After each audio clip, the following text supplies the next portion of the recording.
everybody. Welcome to a special edition of the Couch Potato Sports Show. It is me, Sonny Clark, the hardest working man in sports radio here. Again, special edition as the wild card weekend kicks off here for the NFL. Get something there. Anyway. This is because I have some things to do tomorrow, which is the reason why we are doing the show here today, to get you up to date on what we think we're going to see here in the games that are going to be happening. 6 games that are on tap here on the Couch Potato Sports Show. Well, not on the couch, but what we'll be looking at here is the slate for it. The Chargers are going to be first in action at 3:30 Central, 4:30 Eastern, as they're taking on the Houston Texans in Houston. Then the big game goes to the evening time, 7 p.m. Central, 8 p.m. Eastern. The Pittsburgh Steelers are taking on the Baltimore Ravens. We're going to be hearing from Bryce from Brooklyn. Now, granted, Bryce usually comes on with us live, but today he sent in a video because he can't be here for today's show. To talk about that game as well. Then on Sunday at 2 p.m.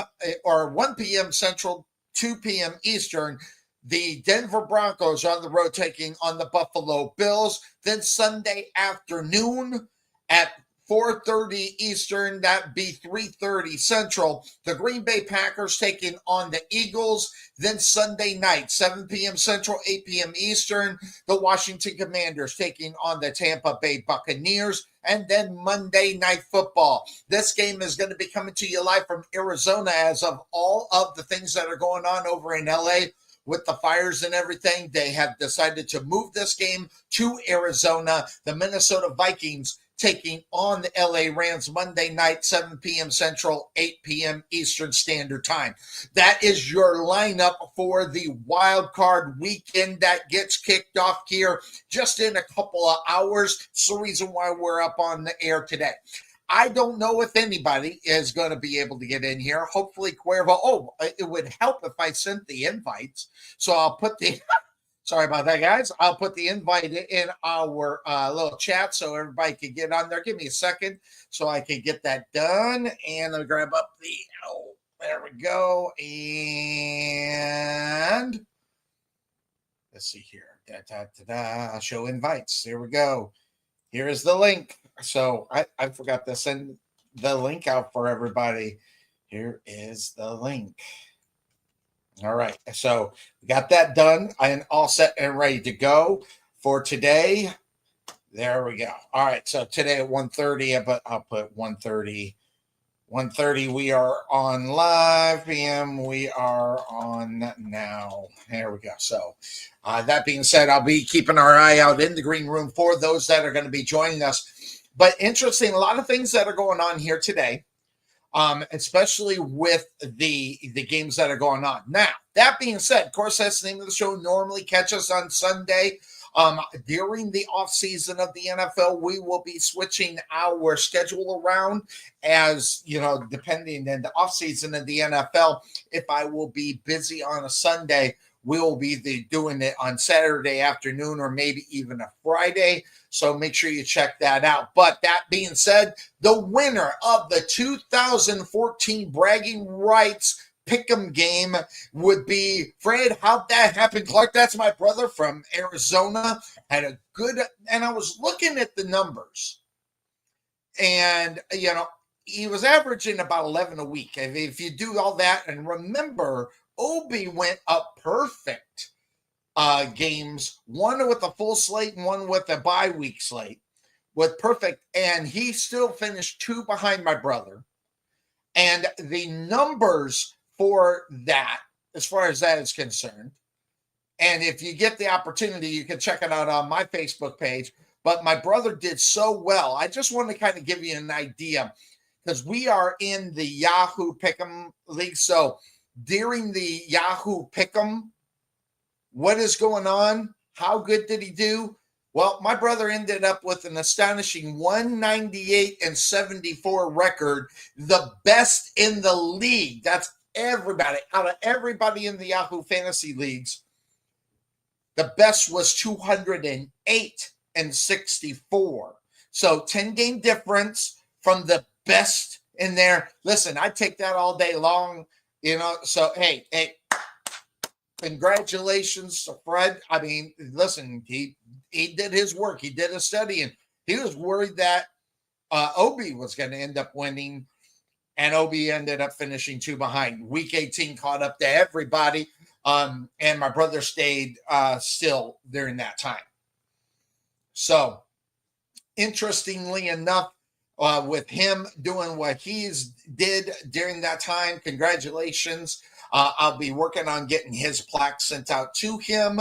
Yes, he's going to get a plaque that will sent out. I don't know if it'll be the same one he's going to choose. I'm going to find a couple, and then I'll get it called in and get it all set and get it sent over to him. So that is what's on tap for my brother to get that trophy and everything. As you can see, wrong one again. There we go. I would not be a great weatherman. All right, there it is. Detroit Lions. I'm supporting the Detroit Lions here this week. I mean, but there's also a game that I got my eye on this week, and we joke about it a lot, and I don't joke about it. And I just want to kind of give you an idea of what I'm talking about. Now, people think I'm nuts on liking one quarterback better than a lot. I got Kirk Cousins, that is there. But another guy that I got my eye on and think that is, listen, he's not a bad quarterback. And if he's not a bad quarterback, that's fine. He is the best backup quarterback except for maybe one. And that being, of course, Jimmy G. Now, the Rams in action, okay, this weekend. The Rams have a game on Monday night where they're going to be taking, and this is not an easy game by any stretch for them, but I'm going to tell you, the simple fact of the matter is the Rams have a good shot of getting a win, and I think it could be something that is it. The Rams are taking on Minnesota. Now, Minnesota has their regular starter of Sam Darnold, who's been having an outstanding season so far this season. Jimmy G's going up against that. The record for the Minnesota Vikings is better than the Rams. But the simple fact of the matter is that Matthew Stafford is not going to be able to start that game. Now, I said it in our chat, and I'll bring it up. The Rams have the best backup quarterback in the NFL with Jimmy G. Oh, Sonny, what do you mean? Well, all right. Let's just do it. Let's just look at it.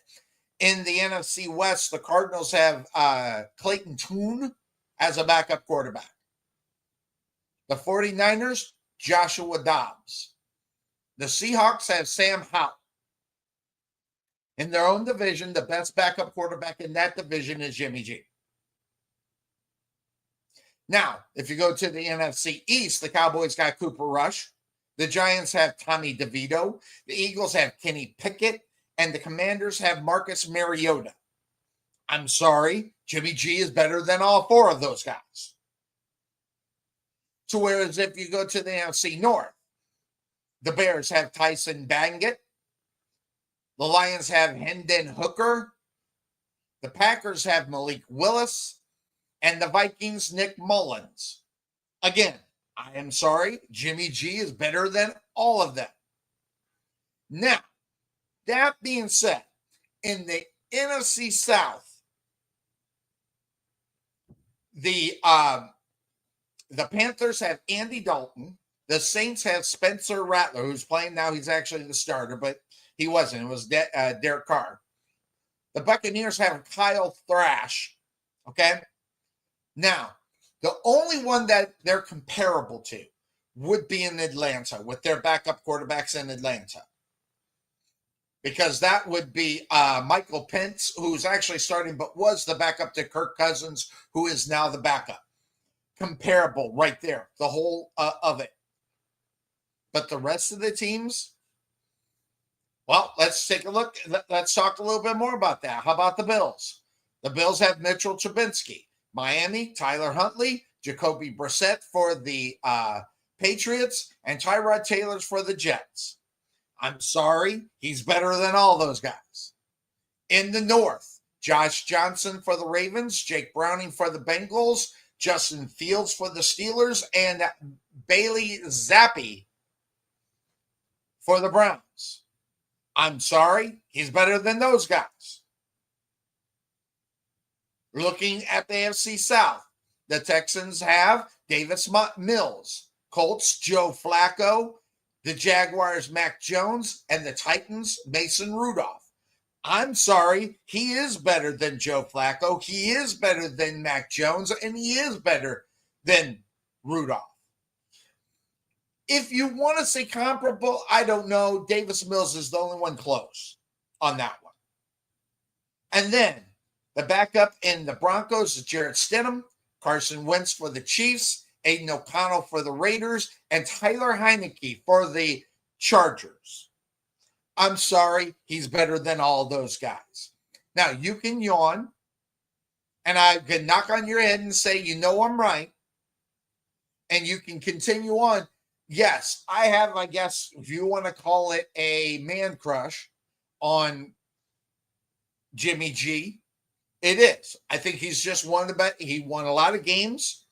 Now, granted, did he have a lot of success in the playoffs? No, but if you're going to go into the season and you're going to go with those names that I mentioned instead of Jimmy G, you just have some hate against the guy, which is fine. I understand hate, but this guy wins 70% of his games when he starts for these football games, or for these football teams he's played on. So watch out for this. I'm telling you right now that you are going to have to worry about Jimmy G. The Rams are going to be in action, and the Minnesota Vikings are going to have to figure out how they're going to beat them, especially if Sam Darnold of old shows up like he did last week. Now, you can sit and argue with me all day long. And I'll just throw this up here. I know people want to strangle whole Sonny Clark. I understand it. Hold on. Let me get my headphones back on here.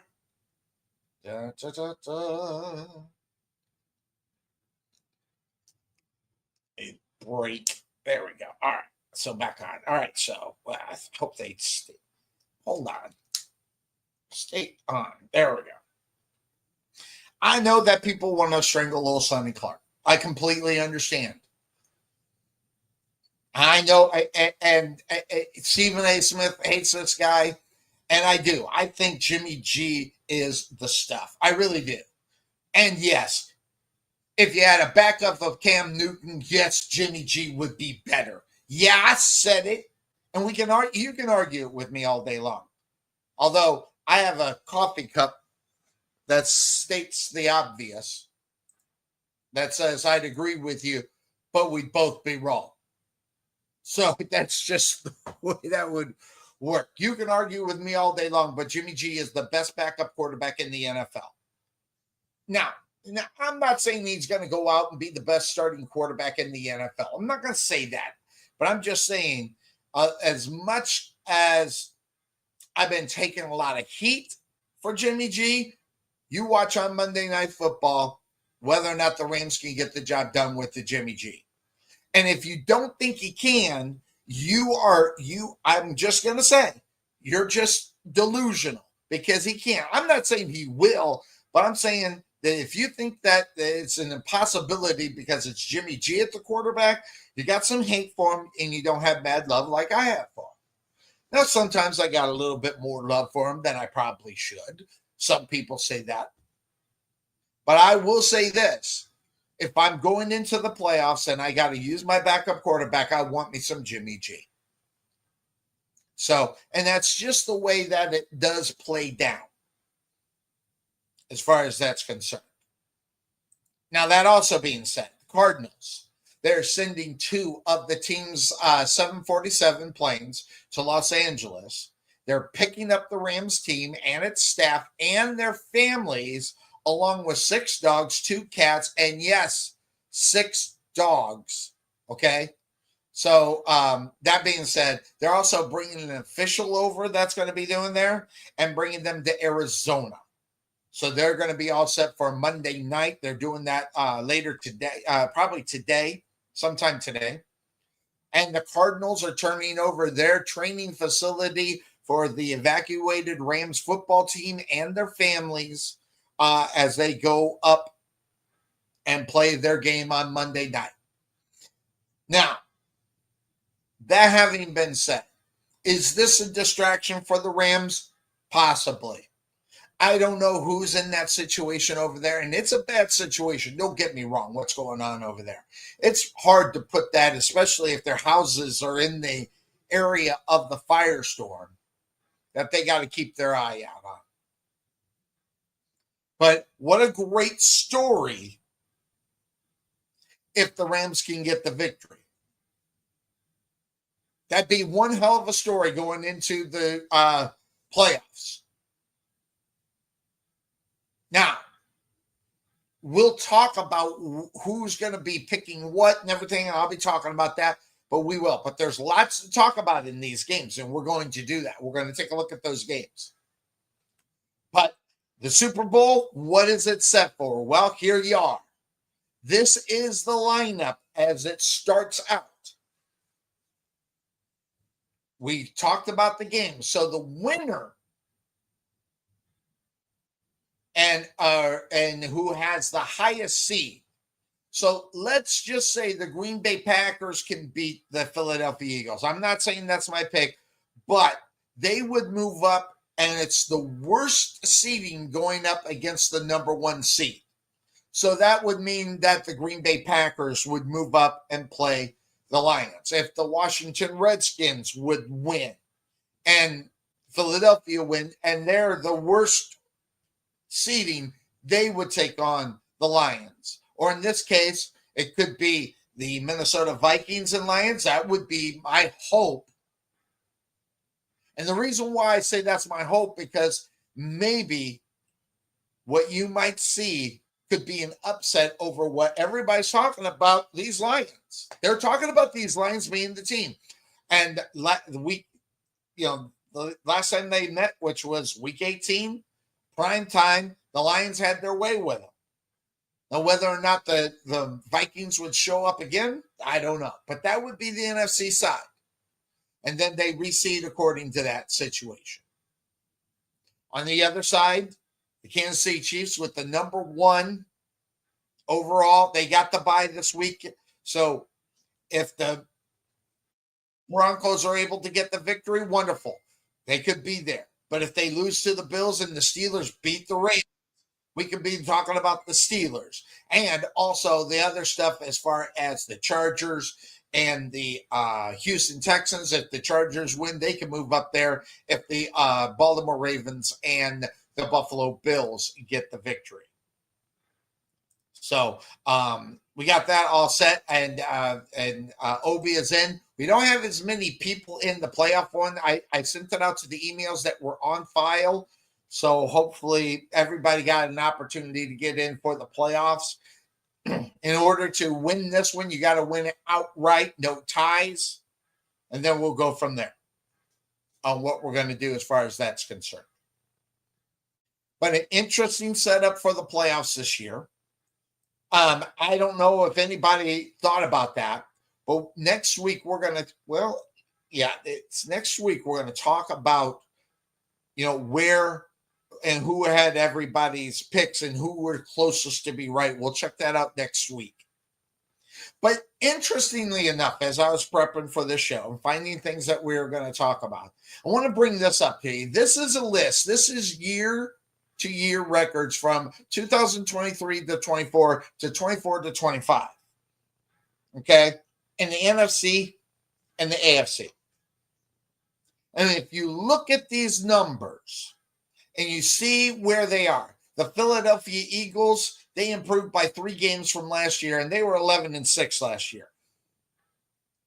The biggest turnaround in the NFL, there was, as far as a positive is concerned, was the Washington Commanders, who won 8 games more than they did last year. Good turnaround. Lots of talk about the Lions head coach Dan Campbell going up against the Washington Commanders Dan Quinn for Coach of the Year. Who will win it? I think it should be Campbell, based upon the personnel that has been out on the football field all year long compared to. Now, that also being said, the Lions improved from 12-5 last year to 15-2 as well. Now, granted, those 8 games are big for Washington, but to go from 12-5 to 15-2, I'm telling you right now, that is huge strides. And you may, it's only 3 games, but this is the NFL. They were lucky to finish 12-5, the same record as last year. The Giants, they fall back from a 6-11 season to a 3-14, and the Dallas Cowboys 12-5 to 7-10. Big time horrible numbers for those teams. The Minnesota Vikings are second with the most wins. They were 7-10 last year. They're 14-3 this year. Big time numbers. Green Bay improved a couple of games to make it into the playoffs. 9-8 last year, 11-6 this year. The Chicago Bears, they backed it up from 7-10 to a 5-12 record, 2 games behind. The Tampa Bay Buccaneers, 9-8, 1 game up, 10-7. Atlanta Falcons, they get 1 game up to 8-9 this year. The Panthers improved 3 games from 2-15 to 5-12. Believe me, that's not impressive, even though it's a pretty good number 3. But man, you've got to be able to win at least 6 to 7 games in the NFL before you can be considered mediocre. This is a bad football team. The Saints, they take 4 steps back, finishing 5-12 this year compared to a 9-8 season last year. And their head coach is gone. The Rams stayed pat, 10-7. The Seattle Seahawks got an extra game. They're 10-7 this year compared to that 9-8. The Arizona Cardinals improved 4 games to 8-9, but still missed the playoffs. And a -6 beating San Francisco, 12-5 last year to 6-11, injury-prone football team. Over on the AFC side, Buffalo Bills get 2 extra games, 11-6 last year. Listen, they were lucky to get that this year, but they improved it to 13-4. Guys, that's impressive. I don't care what anybody says. It would have been impressive just to finish 11-6. The Dolphins go 3 games back to 8-9 after finishing last year 11-6. The Jets fall back again as well, 7-10 to 5-12, and that's with Aaron Rodgers this year, and they didn't have him last year. The Patriots standing pat at 4-13. Mayo getting fired. A lot of things to be talking about as far as that is concerned. Even his wife wants to do a quote tell all as far as what's going on with the Patriots. Now the Ravens, they finished 12-5. They back up one game this year to 10. I'm sorry. The Steelers are 10-7, staying pat with what they did last year. The Bengals at 9-8 this year, same as last year. But the Cleveland Browns, who went 11-6 last year, finished 3-14. Difference of -8 games. And Deshaun Watson is still being thought of as maybe starting next year. The guy that has obviously proved that he cannot get the job done.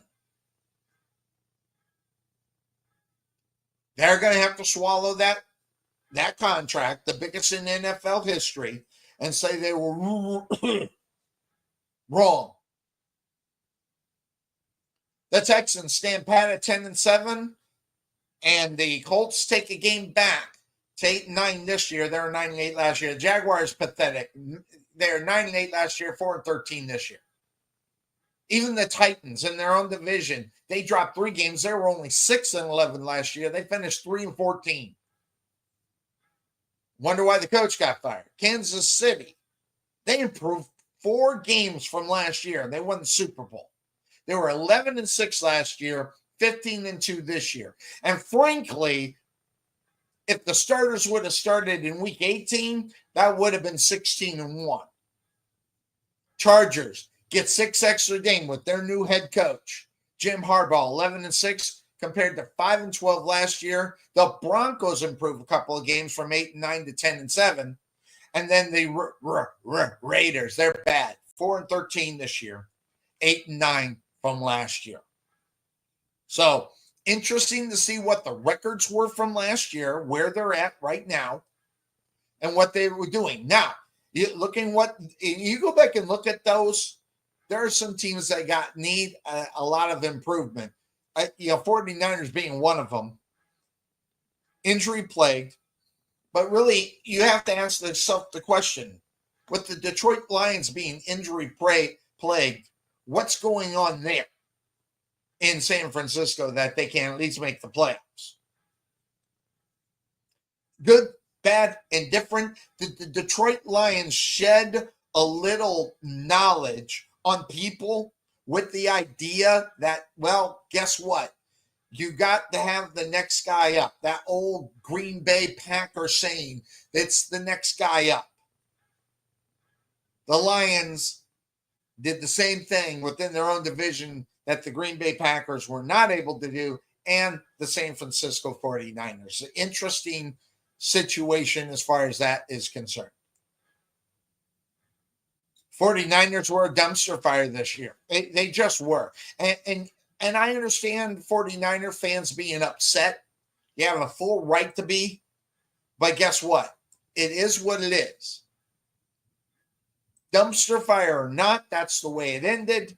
So finding out. Now, Black Monday actually caught me by surprise. Because there should have been more coaches fired. Couple GMs, well, a GM that I know of got fired. I'm not sure if it's 1 or 2. But Black Monday, I think, was a disappointment. Now, I don't know if they're going to go into next week or anything else for fire. There's some more coaches out there that need to go. And the Dallas Cowboys have a situation on their hands with one Mike McCarthy. They are desperately trying to re-sign Mike McCarthy in Dallas. They have until Tuesday to get that done. But I'm going to tell you right now, Mike McCarthy, he's got all the cards because there's just so many places that he could go or he should go. I'm going to tell you straight out, if Mike McCarthy does not sign with the Dallas Cowboys, this guy goes over to the Saints. He's got a good opportunity to make the playoffs looking at that division and how bad it is with the Panthers, Atlanta, I don't know what's going to end up happening next year with them, but that's going to be something that they got to look at. So the Panthers alone makes that an intriguing division. I don't know if Bryce Young will take that step, but we'll find out. The Atlanta Falcons, with their new quarterback, rookie quarterback, you got to take a look at that. And then the Buccaneers, are they going to be better? Or they take a step back? Will Baker Mayfield continue on doing it? But as far as divisions are concerned, Mike McCarthy being signed for my Jaguars, someone just that I puked in my throat. I don't want him. I don't. Now, that being said, of course, that's the name of the show. You catch it whenever we're going to have it on in the offseason. Whether it's a Friday, Saturday, or Sunday, we'll be on. But that being said, there are worse candidates for the Jaguar. I just don't want it. Now, I'm not going to say if they got him that they wouldn't be successful. I'm not that silly. I'll make some silly comments on this show, as everybody knows, but I'm not that gone. There's no way. But I don't want Mike McCarthy. I've seen what he did after a few years in each place where he has landed. So I don't want a Mike McCarthy in Jacksonville. I'll take him. I'll deal with it. But I'm not a fan of having Mike McCarthy as the head coach of my Jacksonville Jaguars. I just don't want to see it. I want better. There are better. That's my personal opinion, and I know everybody that won't necessarily agree with that, but that's just the way that it ends up working. So when you see a lot of things that are going on in this offseason regarding coaching and where a guy goes, keep your eye out on a guy who's just starting off and maybe taking his first head coaching job. Does the fact of the division of where they would play factor in on whether or not they will go and play at that location? The Jacksonville Jaguar job is an intriguing job for a guy with it. The Jaguars go with no head coaching, but it's an intriguing place to go because the division is so god awful.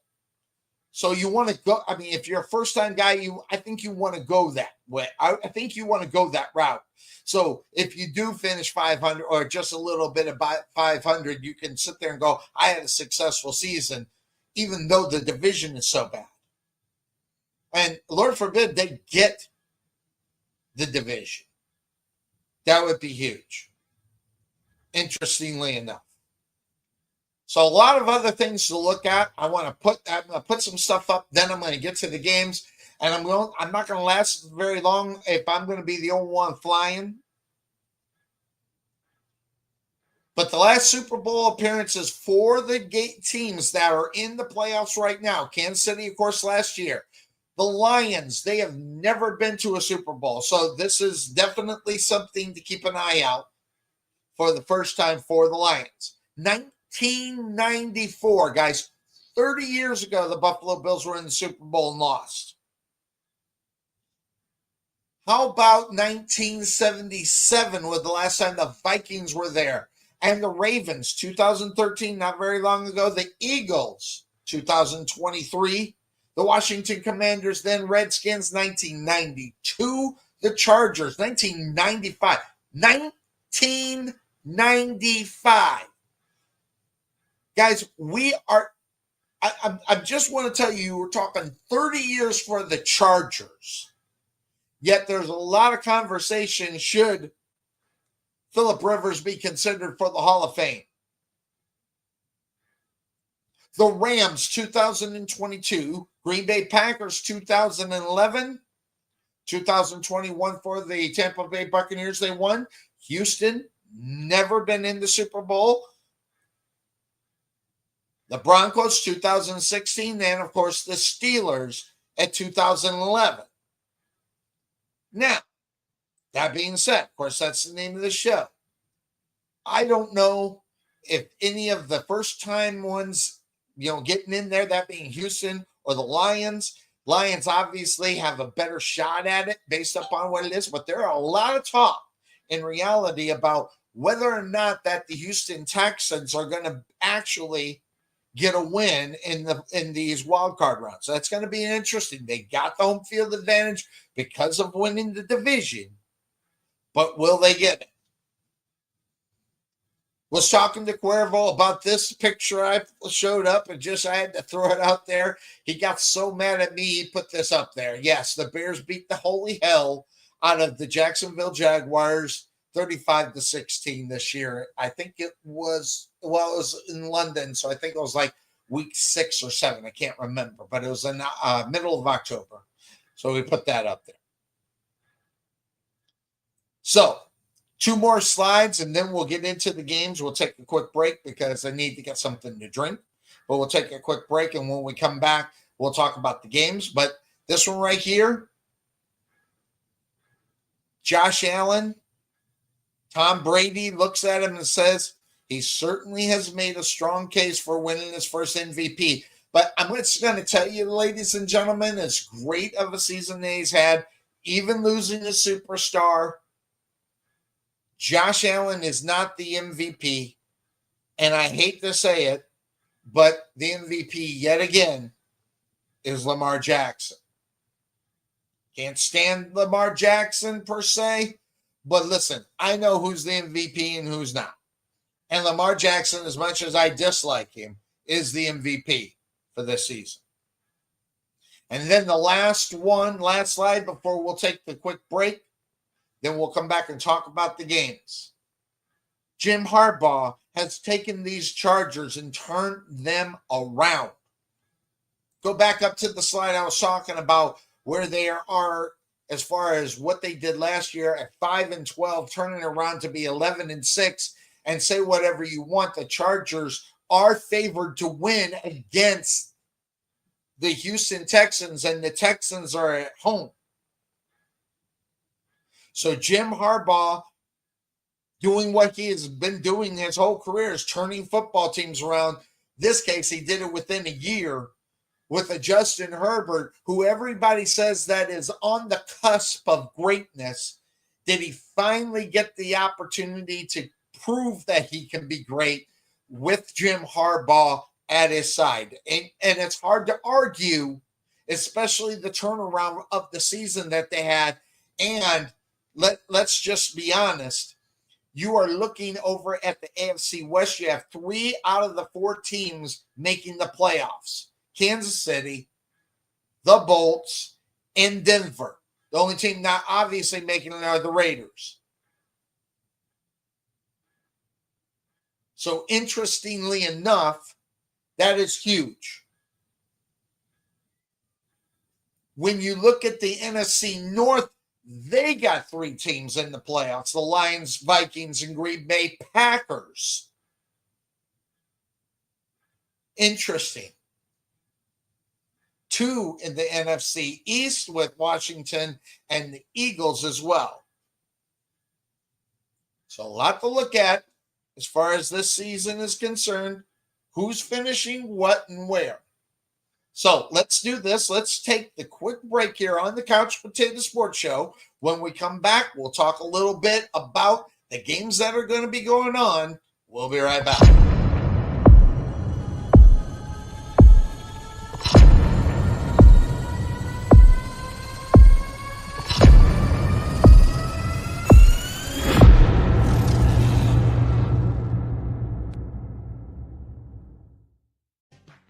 This is Sonny Clark letting you know about Karen McKinney of Budget Blinds of Rowlett. Find a little inspiration by browsing our product, whether it be the latest trends, child safety, or smart home technology, and more. Contact Karen McKinney at 972-722-9300 or visit her on the web at budgetblinds.com/Rowlett. You can also learn who they are, as well as their approach and products, and you can also schedule a free home consultation. Again, contact Karen at 972-722-9300 or log online, budgetblinds.com/Rowlett.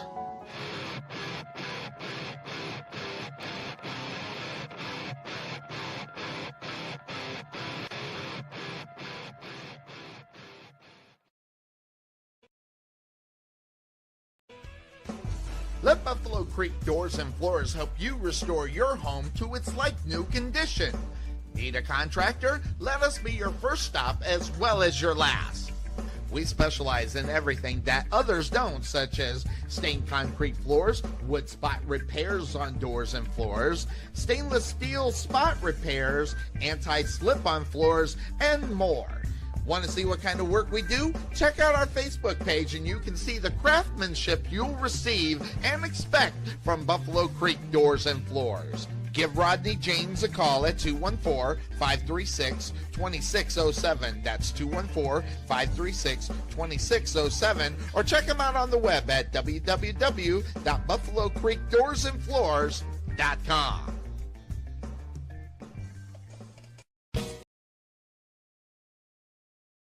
Rich's Performance Muffler and Auto Care has provided complete auto repair services to the Wiley area since 2003.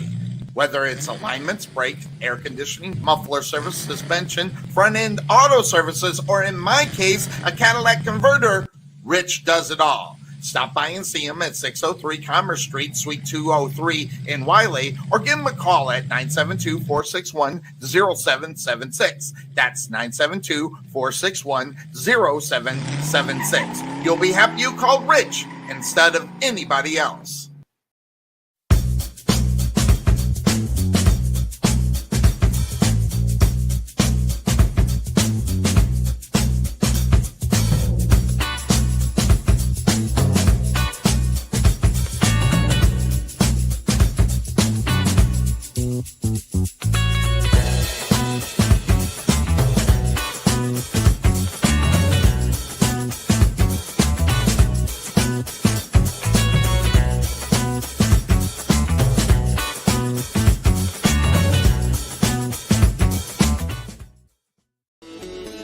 There is nothing that beats good home-cooked barbecue.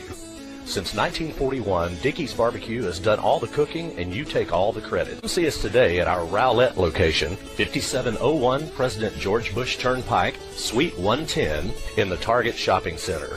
Whether you want to eat in or take it home, we will fix you up. For lip-smacking, rib-tickling, knee-slapping, foot-stomping, great-tasting barbecue, come see us at Dickey's Barbecue today.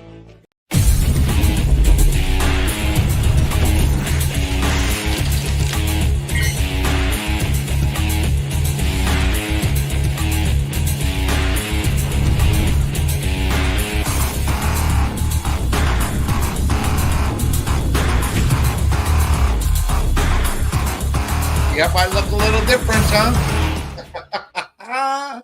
Welcome back into the Couch Potato Sports Show. It is me, Sonny Clark, the hardest working man in sports radio, as we're going to get ready to take a look at the games that are going to be going on as far as this week is concerned. And that also being said, the games are, I think, really close matched up. In other words, I'm not looking at these games going, there's no chance this team has a chance to win or this team doesn't have a chance to win. That's not the case. Look at the lineups. I think anybody can win these games. There is not one game I look at and go, that team can't win. And if I did, it would only be one. I don't, and we'll talk about that in just a moment. But the first game that is up on tap here that we'll be talking about are important. As important as it is, there are certain teams that have got to get out of,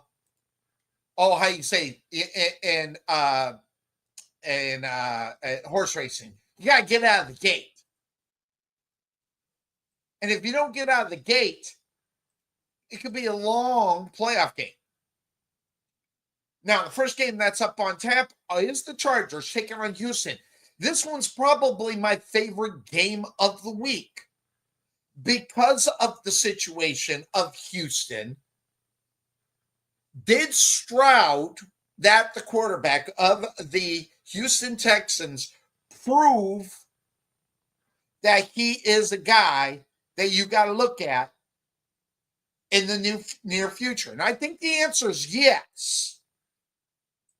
Just look at what they did last year to this year. 10-7, they stayed the same.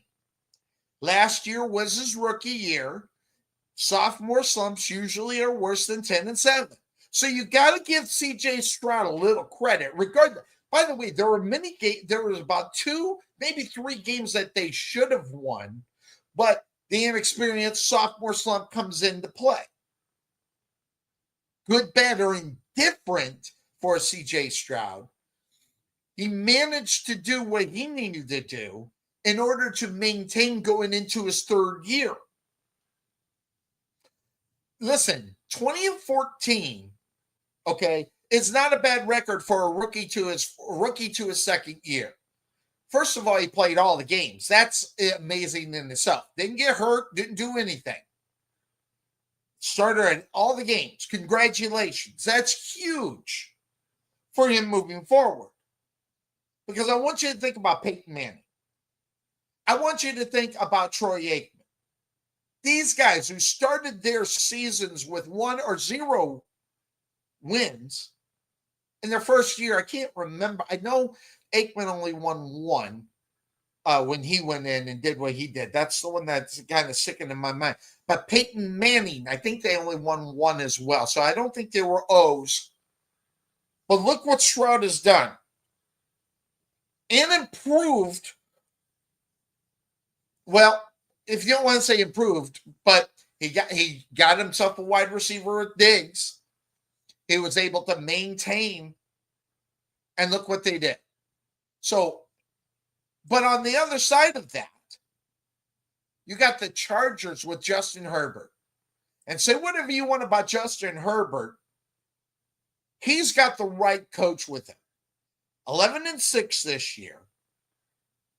Now, going into the playoffs, I think you want to have a better record than 3-2 in the last 5. I think you want to be 4-1 like Kansas City Chiefs, which, by the way, they should have been 5-0. Week 18, none of the starters played. So, but when you look at a football team that scored 402 points this year, that wasn't the best just in their own division. That belongs to, believe it or not, the Denver Broncos, who scored 425. But giving up only 301, that is the best within their division. Only 301 points. The Texans have scored 372 points and given up 372. Now, what does this mean in the long run? Not much. This game is going to be inside. Both teams are inside football teams.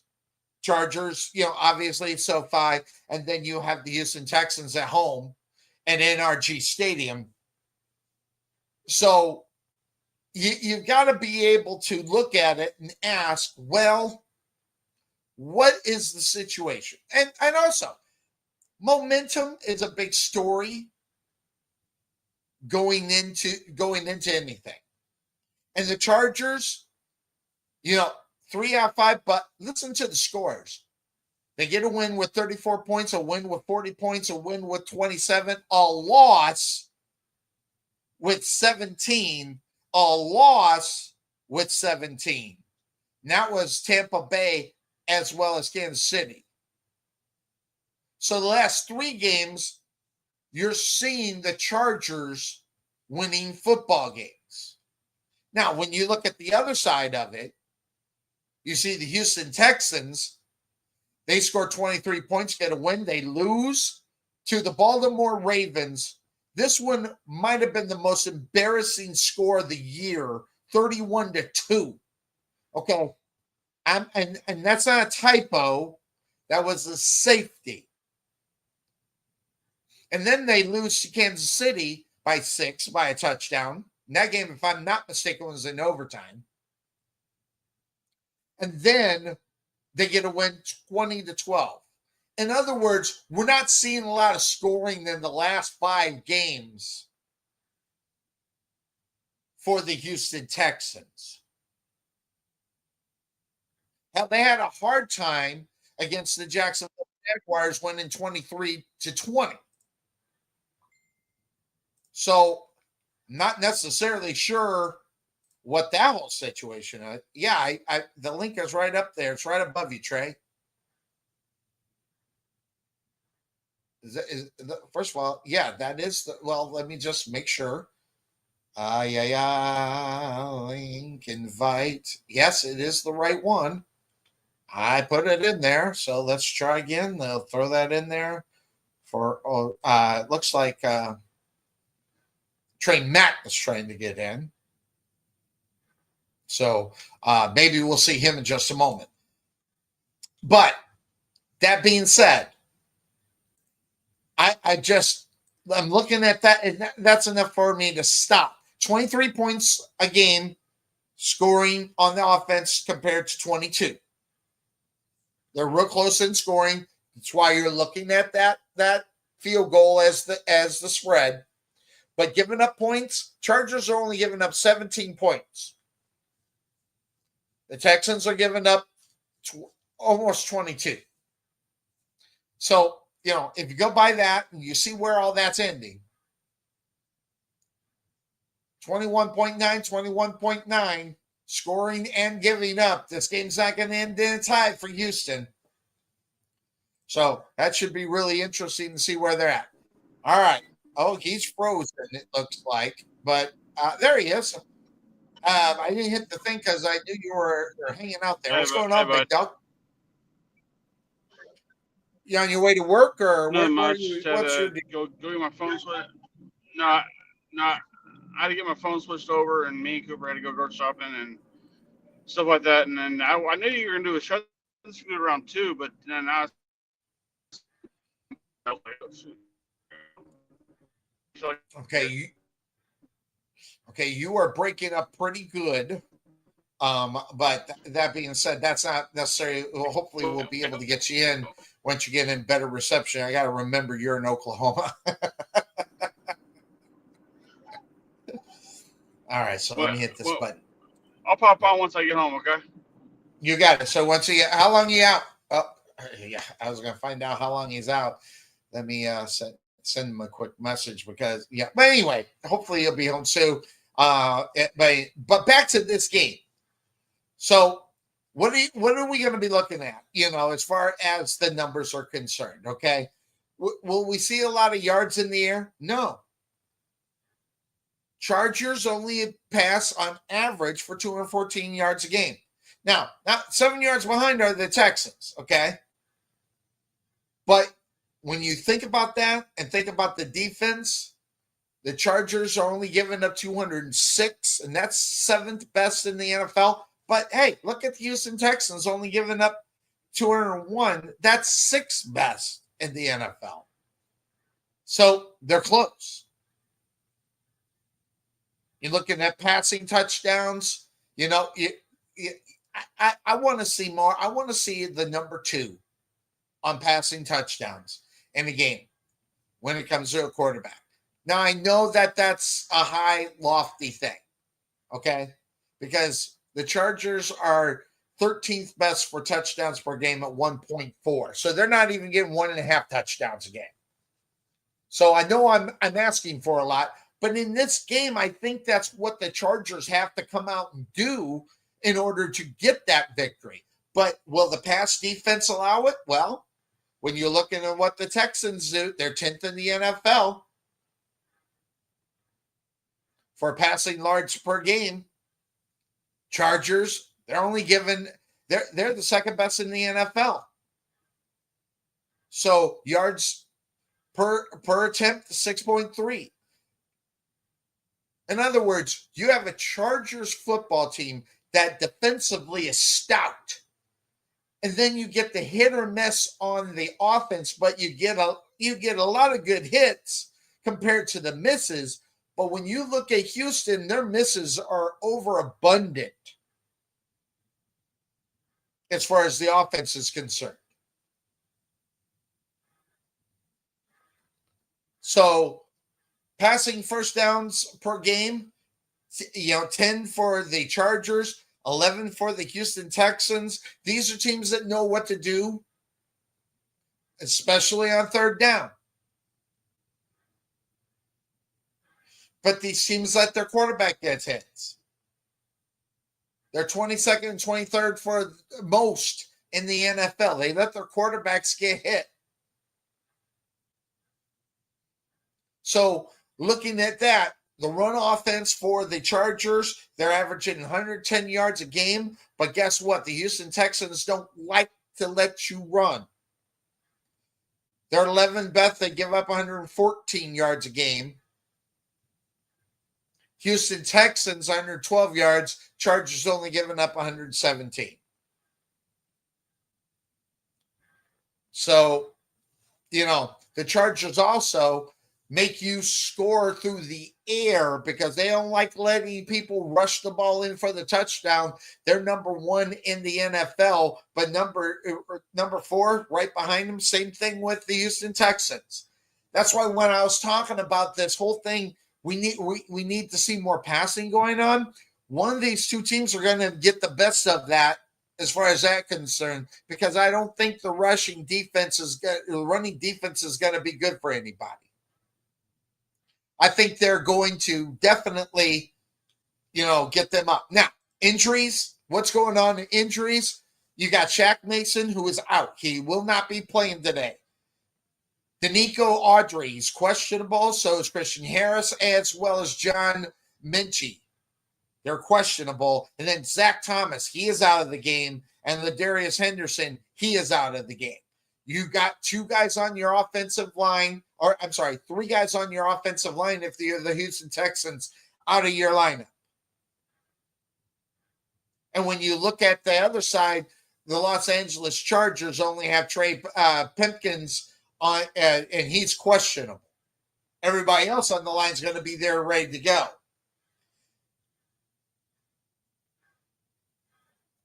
But I will say this, and I feel bad for Asante Samuel. I like this guy. He's out. He's on injured reserve. I would love to be able to see him play in this game. Same thing with Marcus May for the Chargers. Would love to be able to see this guy get the opportunity to play in this game. But interestingly enough, the big superstar that was acquired last year, Stephon Diggs, he's out on injured reserve. He's not going to be playing this game. Jimmy Ward, not going to be playing this game. These are names that when you're looking and go, wow, this guy's not there because of injured reserve. And the injured reserve, they just recently put these guys, got them all set and ready to go. And some have been out for a long time, some haven't. So part of the situation is. Now, I was talking a little bit earlier about backup quarterbacks in the NFL. And I think this could be an interesting situation for them. It has to be, Anthony. I think you might be right just because the numbers kind of state that that's going to happen as far as being a defensive game. But if anybody's going to have success, I think it's going to be through the air because both teams are stopping the run. So that should be something that is huge there for you. Keep your eye out on it. Looking at the game, and I desperately want to be able to pick the Texans, just mainly because of the success with CJ Stroud. I just don't think it's going to happen. I think Jim Harbaugh has changed the culture of what you're seeing in Los Angeles with the Chargers. You're seeing Justin Herbert being a guy that is able to use his confidence. He even made the statement. This is the most that he's had the opportunity to make and change and do what he needs to do to be successful. And Jim Harbaugh is the guy that does that. Okay? Let me take the comment down and read. Herbert emphasizes that with Harbaugh and the quarterback position, he has so much more freedom than ever. More so than being hand-tied with his last coaches. So Jim Harbaugh's opening up the playbook for him.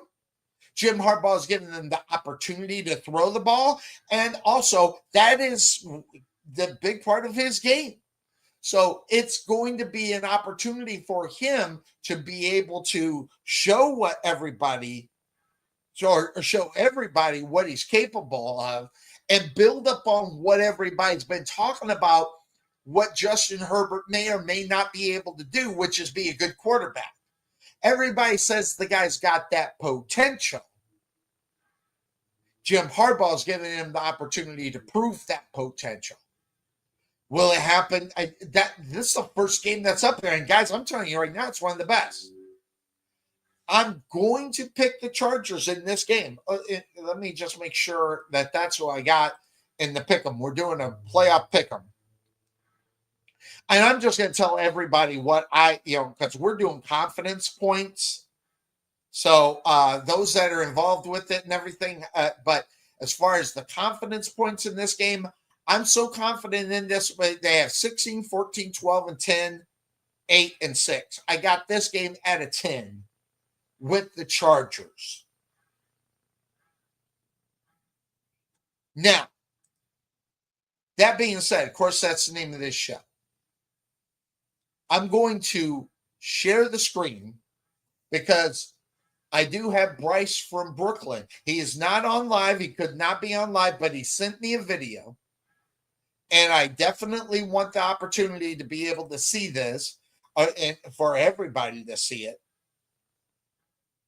And so I'm going to bring it right on up, and we're going to start sharing this. Give me a second to where I can push the button and get it all set and ready to go and to where you can hear it. But this is Bryce from Brooklyn doing this. I will not be able to make it to the show today, but I thought I would make a video with my terrible towel because it is Steelers, Ravens, playoff edition. I wouldn't want it any other way. If we're going to have to go through a team, I want it to be the Ratbirds. And I know that Sonny Clark and the fine co-host of this show and okay, all right. So hold on. And the Podfather and the Boss at Home or whoever else we have. So Dollar Bill second, Will. Guys, everyone else we have. I do on this apologize. Show. So let's start it over. Here we let's see here. Against my team. There we go.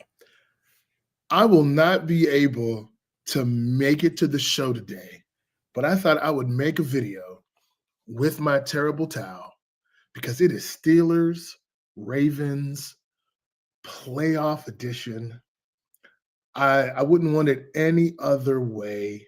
If we're going to have to go through a team, I want it to be the Ratbirds. And I know that Sonny Clark and the fine co-host of this show and OE and the Podfather and the Boss at Home or whoever else we have on, Dollar Bill Will, and everyone else we have on this show is picking against my team and throwing chair shots on the show, but that's okay. I wanted to make this video anyway. Here are the 3 keys to us beating the Ratbirds today. Number 1, got to be more aggressive offensively. I don't care what it is. You can't beat your head up against the wall trying to run in heavy personnel when you just don't have the offensive line that can consistently do that.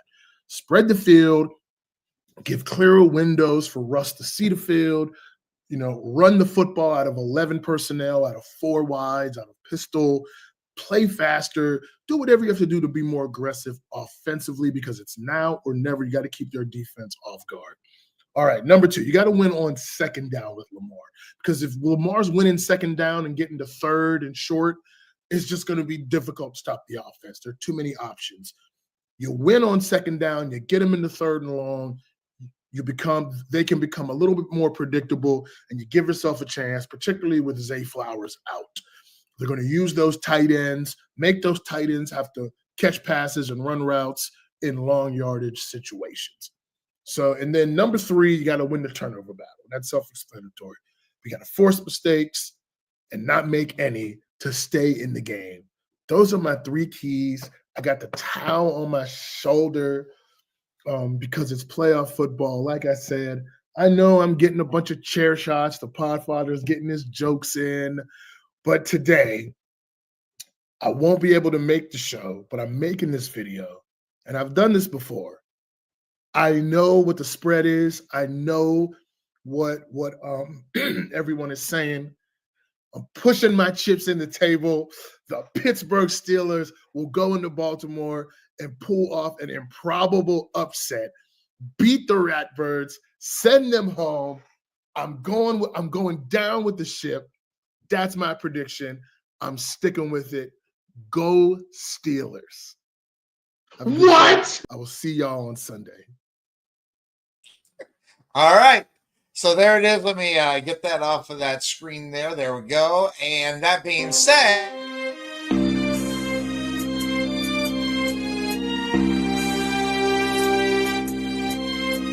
as I didn't know how long it was going to be until he got home.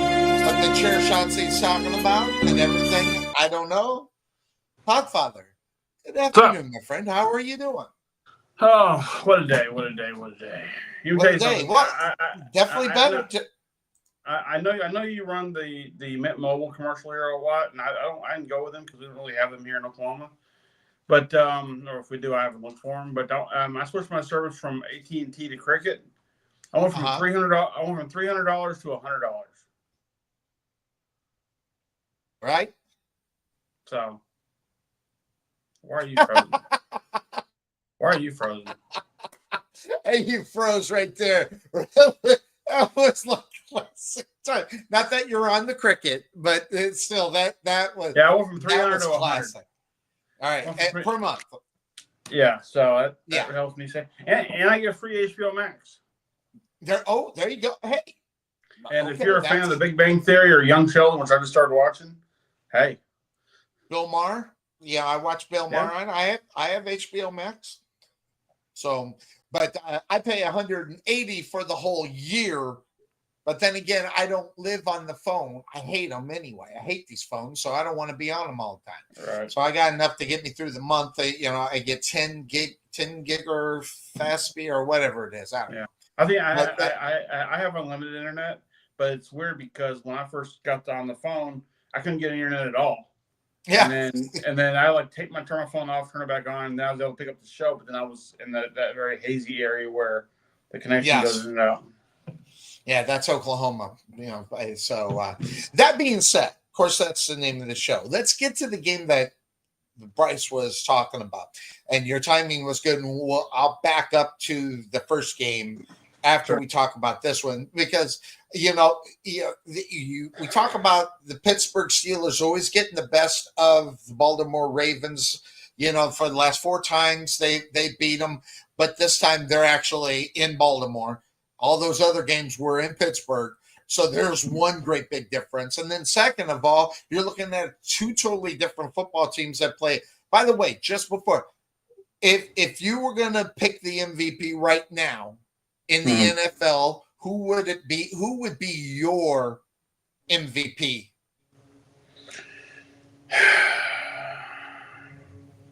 It's hard to say it's not Lamar Jackson, but an outsider's chance, Josh Allen. I mean, he's got the numbers. He's got the wins.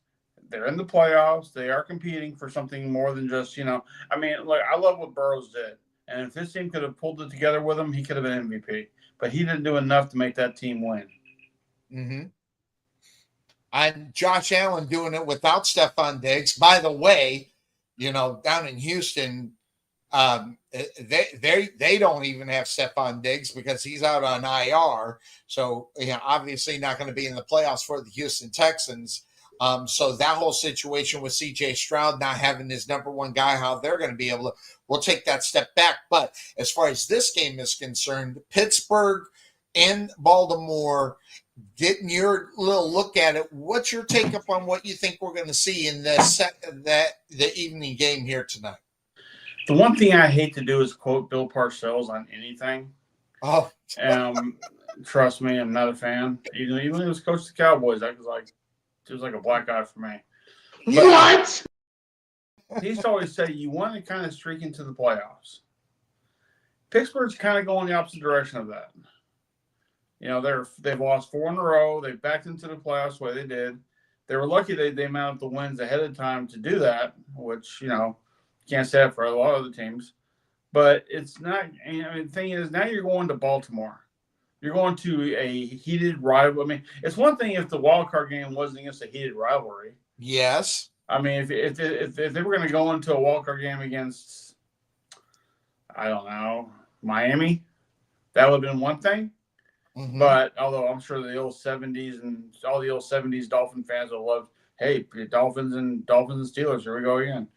But that was 40 years ago, and that's just not happening right now. But, the thing is, though, is that, we talk about that light switch that the Chiefs need to hit when they hit the playoffs. Baltimore needs to do it, too. They need to find a way to be that team. They were my pick at the beginning of this year to be the front runners for the AFC. They're in a wild card game, so we'll see what happens there. But I think they could have picked. I mean, they couldn't pick an easier opponent for them to get through than Pittsburgh, because Pittsburgh is not on. They're not playing on all cylinders right now. They haven't been for 4 weeks, and you don't just go from 4 weeks of showing us nothing to, oh my God, we figured it all out. There's something wrong with that team right now. There's something wrong. I know Bryce has got his 3 keys, and I applaud that. But if I was a fan, I'd have 3 keys too. But I'm not. So, I give him credit's due. I mean, you're playing the cards that are dealt with you right now, and unfortunately, those cards are going to take you right into the offseason after this game. I just this is the toughest game, I think, for me to pick. And the main reason is that just all depends on what was week 18 for the Pittsburgh Steelers. Were they just not in it and they just coasted to where they were going to show up this week? But then again, a win could have had them in a better situation than where they're at right now. I don't think anybody really wants to play Baltimore going into this game. It's just, looking at where they're at. Well, hold on. Let me put the other one up. Look where the rankings are. I mean, wouldn't it have been better for them to get the Houston Texans? Would have been the huge thing. That would have been probably. It would have been better for them. I say this because I don't think they want to end up playing Buffalo either. So the game they really wanted was Houston. Instead, they're going to get this game. And think about Buffalo and Baltimore. If the Steelers do get past Baltimore, you're still going to be looking. You're going to be looking square in the eye at either the Chargers or Houston, which would be better for Houston because I think the Chargers are a better team than Houston. So, but at the same time, later on, they don't want to be meeting the Buffalo Bills either. So there's there is a way that could have been better, at least for this week, to get ready to take on those. Well, no, they're going right at it. They're going with the number 2 team within that conference, and they're going to have to show up and play. So it'll be very interesting to see where that goes, as far as that is for them moving forward. Now, looking at numbers and seeing what's going on, what do you think that? The line, by the way, is 9.5. Okay, with Baltimore obviously being on the top portion of that, being at home, they get the 3, but they're just that much better. But I think what they need is a game from Russell Wilson that I don't know if he's capable of doing. Okay, and what I'm talking about is scoring points. Okay, the Steelers are 16th in the NFL in scoring. So they're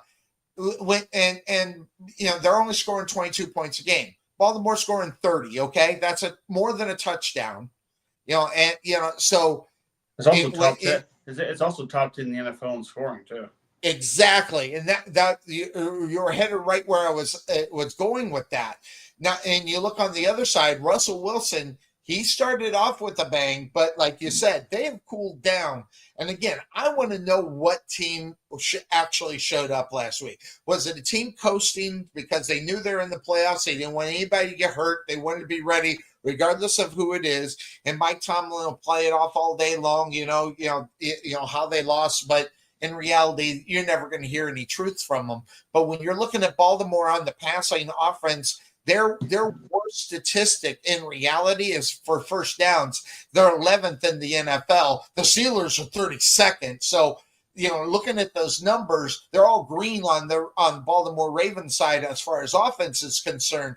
But the Steelers, their best number on their pass offense, number is third in the NFL with interceptions, and that don't even count. They only give up a little bit. But take away from that, their closest number outside that is 20 or 19th with yards per attempt in their passing game. So everything else is worse than that. So they got a lot of work to do if they're going to go overcome an offense that is number one in passing yards attempt, number two in touchdowns per game, seventh in yards in the air, second only in interceptions. They don't throw interceptions. So sacks, they're third. They only give up one and a half sack a game. So quarterback hits also, they protect. And this is also with the running quarterback of Lamar Jackson. They're fourth in protecting their quarterback and him getting hit. So, the numbers are lopsided. There's anything close except the Steelers are good against the run. But that's also, when you say good against the run, it's not necessarily a two-headed monster that you're getting with Baltimore. But also the fact, I think that, and which is what we do. We overanalyze and we overthink everything. That's why we get the picks that we get. Sure. But here's the thing though, and you're really quick to point this out to me. Look at the game. Watch the game. Who's playing better football? Who's playing better football right now? Without question. So that's why I'm on Baltimore. Yeah, me too. And by the way, Bryce, you can bash us for being on, but as one Randy Galloway said to me many years ago when I first interviewed him, he said, Sonny, you got to watch the damn game. And he was right, because those numbers are definitely, sometimes depending on who you're talking about. Like if you're talking the Dallas Cowboys and they got great numbers, well, they may have great numbers, but what does their record show? Well, you got to look at their records and the results out on the football field. And right now, we're just seeing a better football team than the Baltimore Ravens. Plus, I think if he doesn't win the MVP, I think there's just something against the young man. I put up a thing the other day about what he's done that other guys haven't. So it was huge. I am not done with my statement, but okay, you can go ahead. I didn't hear who should win the MVP. Lamar Jackson should win this MVP without question. And I put up in our group about what he has accomplished outside of just but all the firsts. He had like 5 firsts in the NFL. Does that take away from a Saquon Barkley? I mean, we know the MVP is a quarterback an award now, but there was a time when the running backs should get it too. And Saquon Barkley's had the monster of the year that he's had. And let's face it, are the Eagles anywhere near where they should be without him? Well, now that you can look at him as the MVP on his own team, but when you kind of look at the whole thing, running backs typically don't win this anymore. Well, anymore because but they have. Yeah.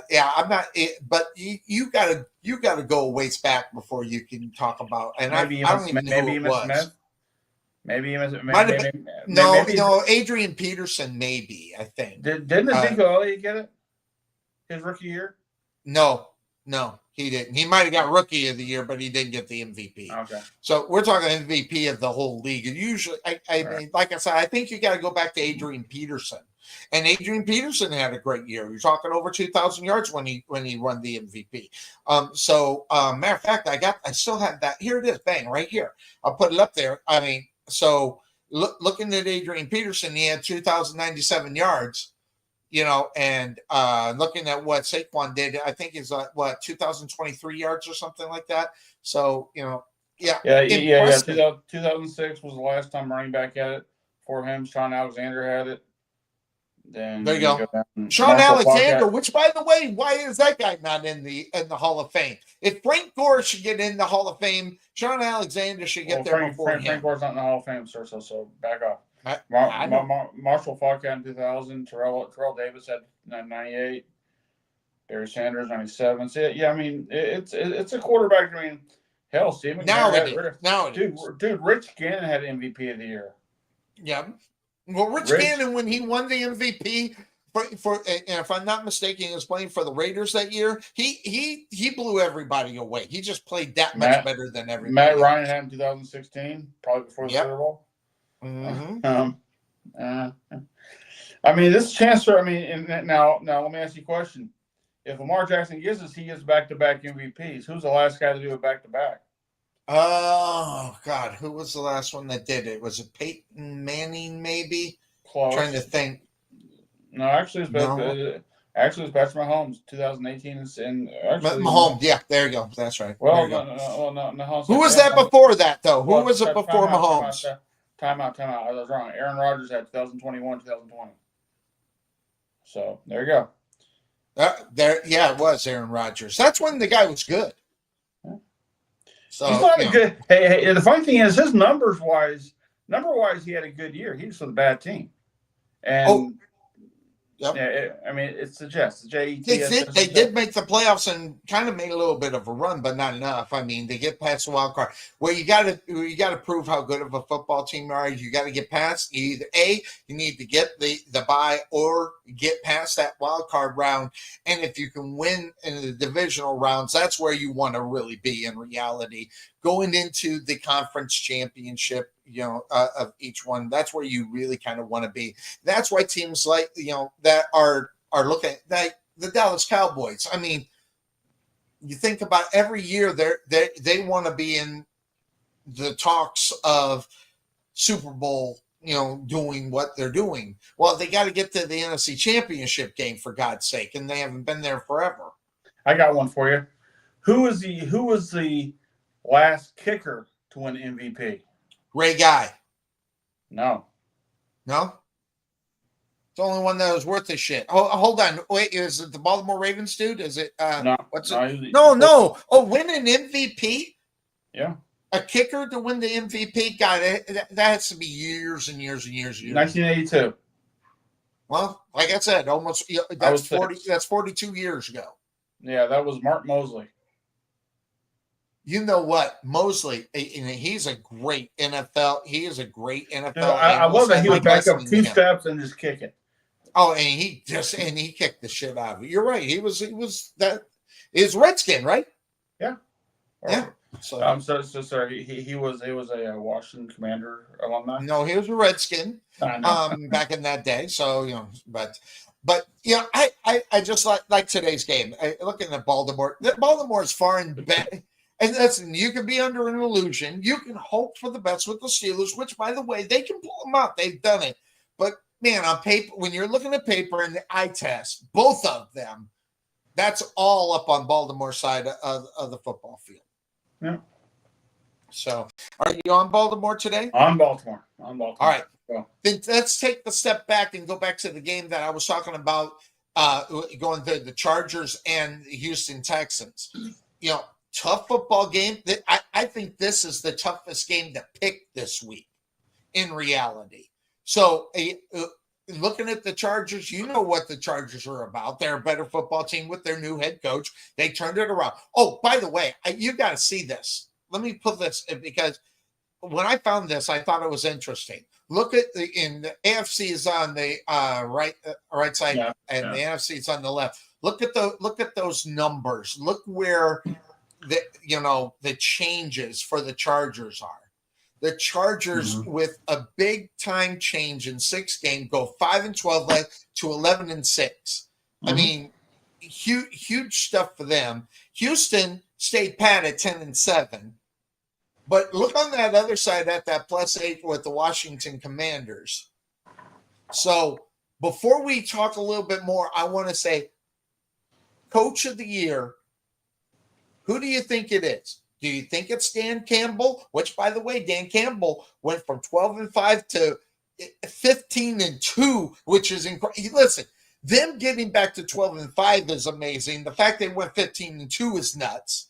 And Dan Quinn, who started off with nothing, ended up at 12-5, which was the season from last year for which one do you think is more impressive, and who should win Coach of the Year? Kind of based upon, I don't know if you think it's somebody else, but I think those two are the top runners. I think it's going to be. I think as much as Dan Campbell deserves it, it'll be unfair to Dan Quinn and Jim Harbaugh because of what they did with their teams. Well, Jim Harbaugh, I didn't even think about him being thrown in the mix. Because I mean, he's with the Chargers, right? Yep. I'm just saying. What he did with you got to talk about him. What he did with the Chargers is no different than what Dan Quinn did with the Commanders. Yep. So, but the thing is, though, is that it's going to be based on the fact that Detroit's never been to the dance. They still haven't been there yet, so we still got to get there. So, this is why they don't make that rule a big selection until the Pro Bowl week. No, they're not supposed to consider what they do in the playoffs as far as Coach of the Year. They're supposed to be during the season. Now, we all know that's bullshit. Okay, and they take it into there and they give it the consideration. They do. I'm sorry they do. But and so I think I give a little bit more to Dan Campbell, and the reason being is just those few more games after a tremendous season last year, 12-7. They win 2 more football games up on top of that. That, to me, I think that is a huge thing, because if they would have stayed right there at that same record, that would have been pretty impressive. I mean, to repeat what he did last year, but the fact they won more games, and I know what Dan Quinn did. By the way, I know it sounds insane, but Jerry Jones missed out on Dan Quinn. Now, I know we talked about this before, you and I, as far as Dan Quinn, whether or not he should have been the coach of the Dallas Cowboys. But I honestly believe that was a promise made to him. That's the reason why he stayed the last year, with the idea of if they weren't going to do very well, he would be in there, or he should have been in there before this season started. But it's so hard to fire a 12-5 coach 3 years in a row. It is, yeah. I see what you're talking about. I mean, it would make no sense. At that point, that's just hiring your buddies.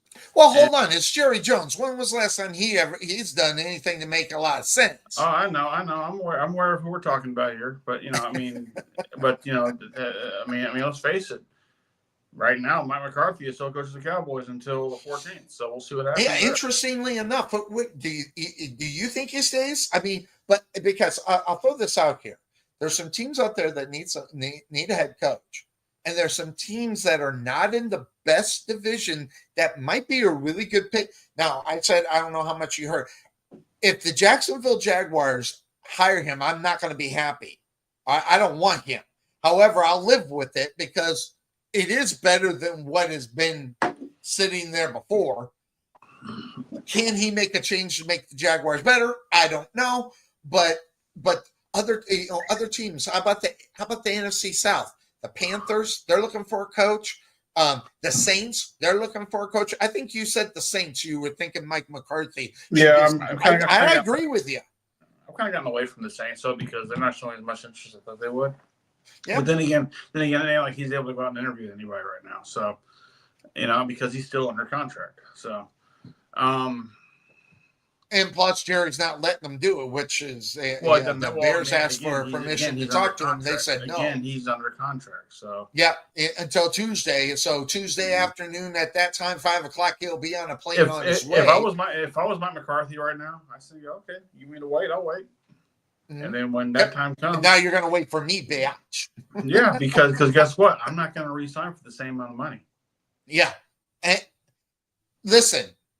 I hate to say it, Mike McCarthy is holding the cards here in reality, as far as what the Dallas Cowboys are concerned. And good for him. It is. You're right. I still don't think he should have been the coach this year. I don't think he should be the coach next year, but he is holding the cards, because we'll go back to what you said last week. Who are you going to get? Well, all right, fine. But there are a lot of good head coaching prospects out there right now that are being considered for other football teams. Well, whether or not they fit in the Dallas Cowboys, per se. You know what, though? Another story as well. You know what, though? I'll tell you one guy that's being talked about right now. Former Dallas Cowboy, Aaron Glenn. I mean, he knows Jerry. Jerry be willing to pay a low end salary to a first-time head coach. I mean, look at Jason Garrett. Did that down. Well, So, hold on. Garrett was adopted. Okay, that well, Aaron Glenn so- can be adopted too because he's a former Cowboy. Well, but yeah, I mean, he was still in the organization when that transition happened. Honestly, all Jerry's got to do is then go, okay, well, Mike Zimmer, you want to be coach of the Cowboys? You're already here. I know your contract's up too, but what the hell? I mean, I'd be willing to work with you. Now, he wants a Super Bowl caliber quarterback. I threw out the idea of what about John Gruden? I would love to see John Gruden come to the Cowboys and have Frank Caliendo come in there and do those. I would love to have all that. Yeah. But I mean, it ain't gonna happen because that's too big a personality for. Oh man, you want to talk about the Ram hit? But the Ram hit, but boy, that would be. But here's the thing: Jerry will let him coach because that's what he's good at.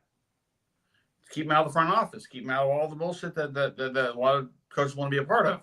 Keep him out of that. That's tough for Gruden too because that guy knows talent. Out of all the crap that guy brings, he's a great coach and he knows talent. But here's the thing, though: you get to be the coach of the Dallas Cowboys, and John Gruden, the historian that he is, will sit there and go, "This is where Tom Landry was. This is where Jimmy Johnson was. This is where Barry Switzer won his last Super Bowl. Won the last Super Bowl for this team. Why not? Why not?" But I'm not saying he will because clearly, there's too many personalities involved with that. And the only person I think I like it. I think I like it. I mean, if you want to go with that traditional coach. I mean, if you want to go for that, okay, Super Bowl week, Cowboys don't have a head coach. Mike McCarthy's moved on to Chicago or New Orleans or wherever the hell he's gone to, or Jacksonville for that matter. Yeah, here comes Jerry. We have a new coach on our team now. John Gruden, John, come talk to the fans.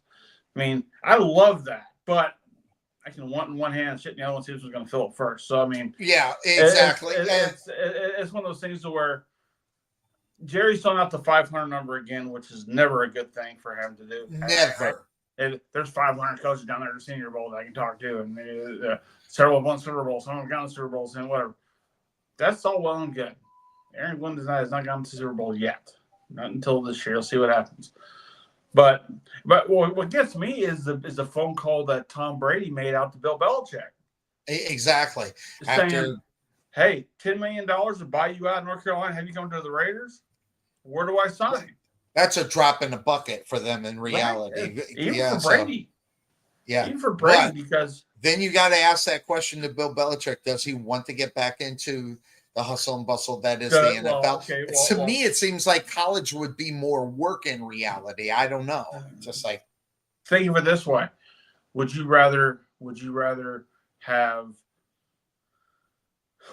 him go to your kid's house to tell him about how he coached pro ball, or go to the pros and go get free agents who probably have a better idea of who he is? Well, and it's the Raiders. Wrong. It's the Raiders. I mean, I know the Raiders have been a laughing stock for a long time because of Al Davis and company. But win, baby, win is an exact thing of what he thinks in reality.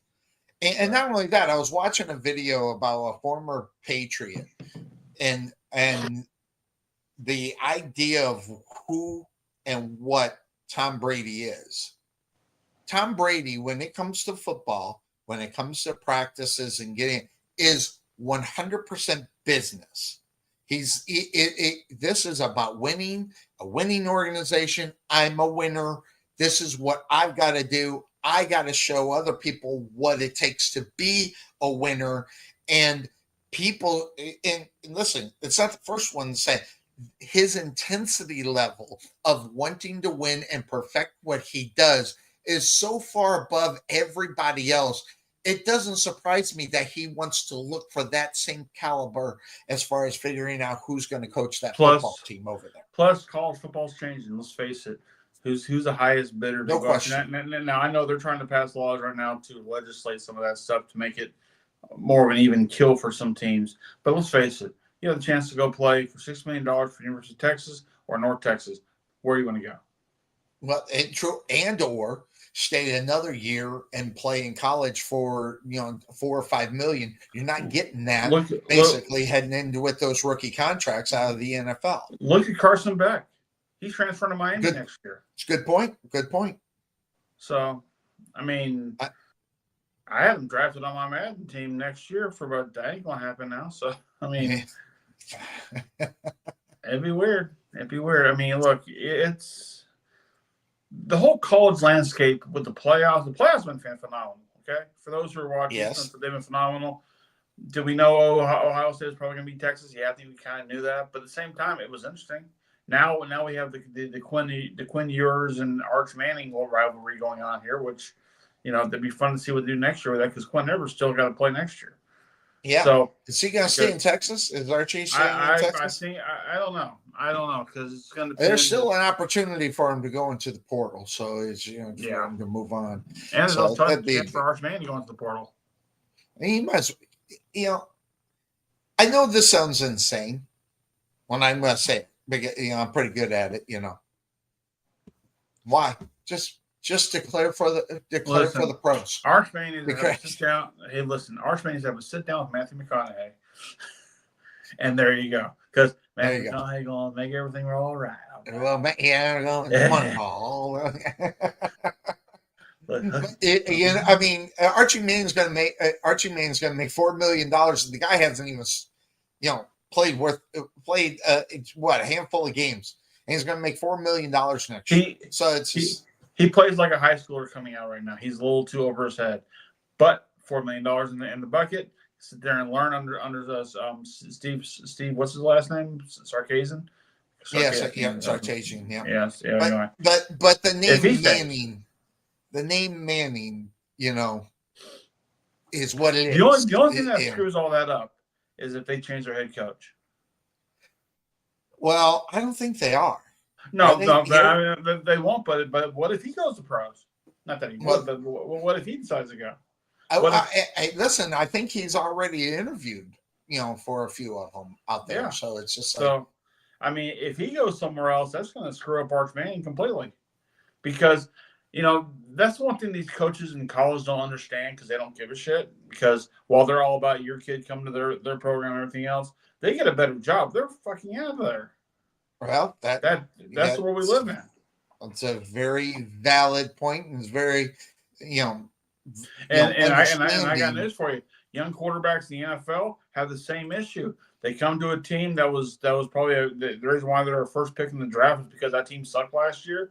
They come to a team. That team still can't exceed any expectations because of the situation that they're in. The coach gets like, look at the Bears. They got to start all over with a new quarterback who's already got a year of experience in him. And a dog who's barking up a storm. Stop, bro. Well, and thinking about this, the things that are being talked about as far as a certain Deion Sanders saying his kid's not going to go to this team, blah, blah, blah. And I'm sitting here going, it's that ego thing that I incredibly hate. It's the same ego that John Elway had. He was drafted by somebody else before he went to the Broncos. Well, hold on. Eli Manning was that way too, but their daddies didn't get involved with it. That's the total difference. You mean the daddies that not get involved with him not wanting to go to the Chargers? No, that was an idea as far. Well, I don't know how much of that was. I guess you could probably say that, but I don't think the influence is that much of it. Listen, Archie Manning knows how to do it without coming off as an arrogant prick. So I think that would be your difference in reality. So by the way, as we all know on this show, you have your own selection style of quarterbacks that you like, and we know the criteria that exists. I have a name for a trophy for an award for these guys, the Sean Salisbury Award. Who would that go to? Now, as funny as that is, Salisbury is a really good analyst. I know he's a great analyst, but as far as quarterback wise, I see him being in that same department where you have your Jimmy G's and your. Well, no, because the amount of games that he's played compared to Jimmy G, by the way, it's the difference between night and day. In case you didn't, it doesn't matter. It doesn't matter. Style of quarterback, you like the lunch bell quarterback. The one that was drafted in the fourth or fifth round of the draft, and of course is white. But I mean, other than that, it goes without saying. Yeah, it goes without saying. So, by the way, who are you going to pick in that game? As far as the Houston Texans and Chargers, who are you going? I'm going to go with the Chargers, and the reason why is because they're playing better ball. Houston did not look better than they did last year, but they didn't look any worse. Right. And which, with a second-year quarterback, you're lucky to get what you got. Right. 10-7. Right. So the sophomore slump wasn't really there, but pretty much what you got in the first year, you got in the second year. You won't get that in the third year. He'll be better or he'll be worse. Yeah, I fully agree. I think Houston is a big opportunity for them. They're playing in Houston, right? Yes, they're playing Houston. Yeah. They won their division. They have that advantage with them, but Justin Herbert and company, with Jim Harbaugh as the bulldog there on the sideline, who probably could get coach of the year if I was voting.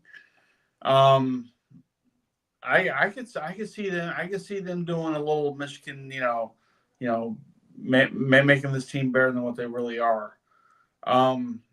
And honestly, 11-6 though, that's a hell of a turnaround. The ones that I made the joke with a buddy of mine. As we all know, the Chargers picked up Ezekiel Elliott as a practice player. Yes. Wouldn't it be great?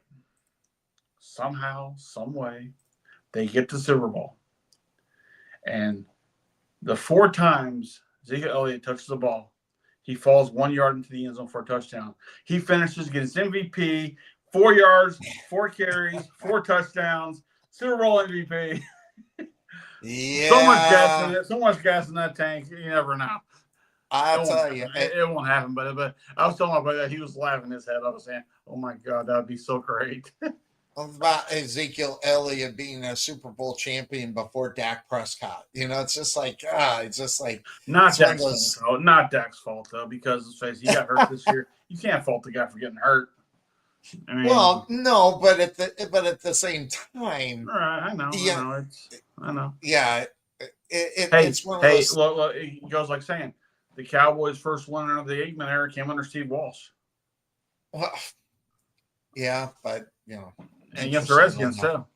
So. Yeah, but the high hand out there, right there. Yeah, that's where I think he's going to go. That's where you think he's going to go, but he also talked to the Chicago Bears, and that's where Cuervo wants him to go. No, well, I don't know if that's necessarily true, but not going to happen. Tell us Heather. Tell us what is not going to happen. I just saw this, so I'm not sure. Probably Ezekiel Elliott getting MVP. Yeah, because they got to go against the Chiefs first, and they're not going to beat the Chiefs because Heather's a big Chiefs fan. Maybe he could get the MVP of the playoffs, huh? The MVP of one quarter. Oh Lord, but that would be, the thing that really just. I mean, any Dallas Cowboy's going to be PO'd that he ends up with the Super Bowl ring before. It'd be so and fun. She said yes. So yes. Yeah. So. I know Heather. I'm very much aware of what Heather likes and what she doesn't like when it comes to the Chiefs. Yes. So yeah, I get it. All right.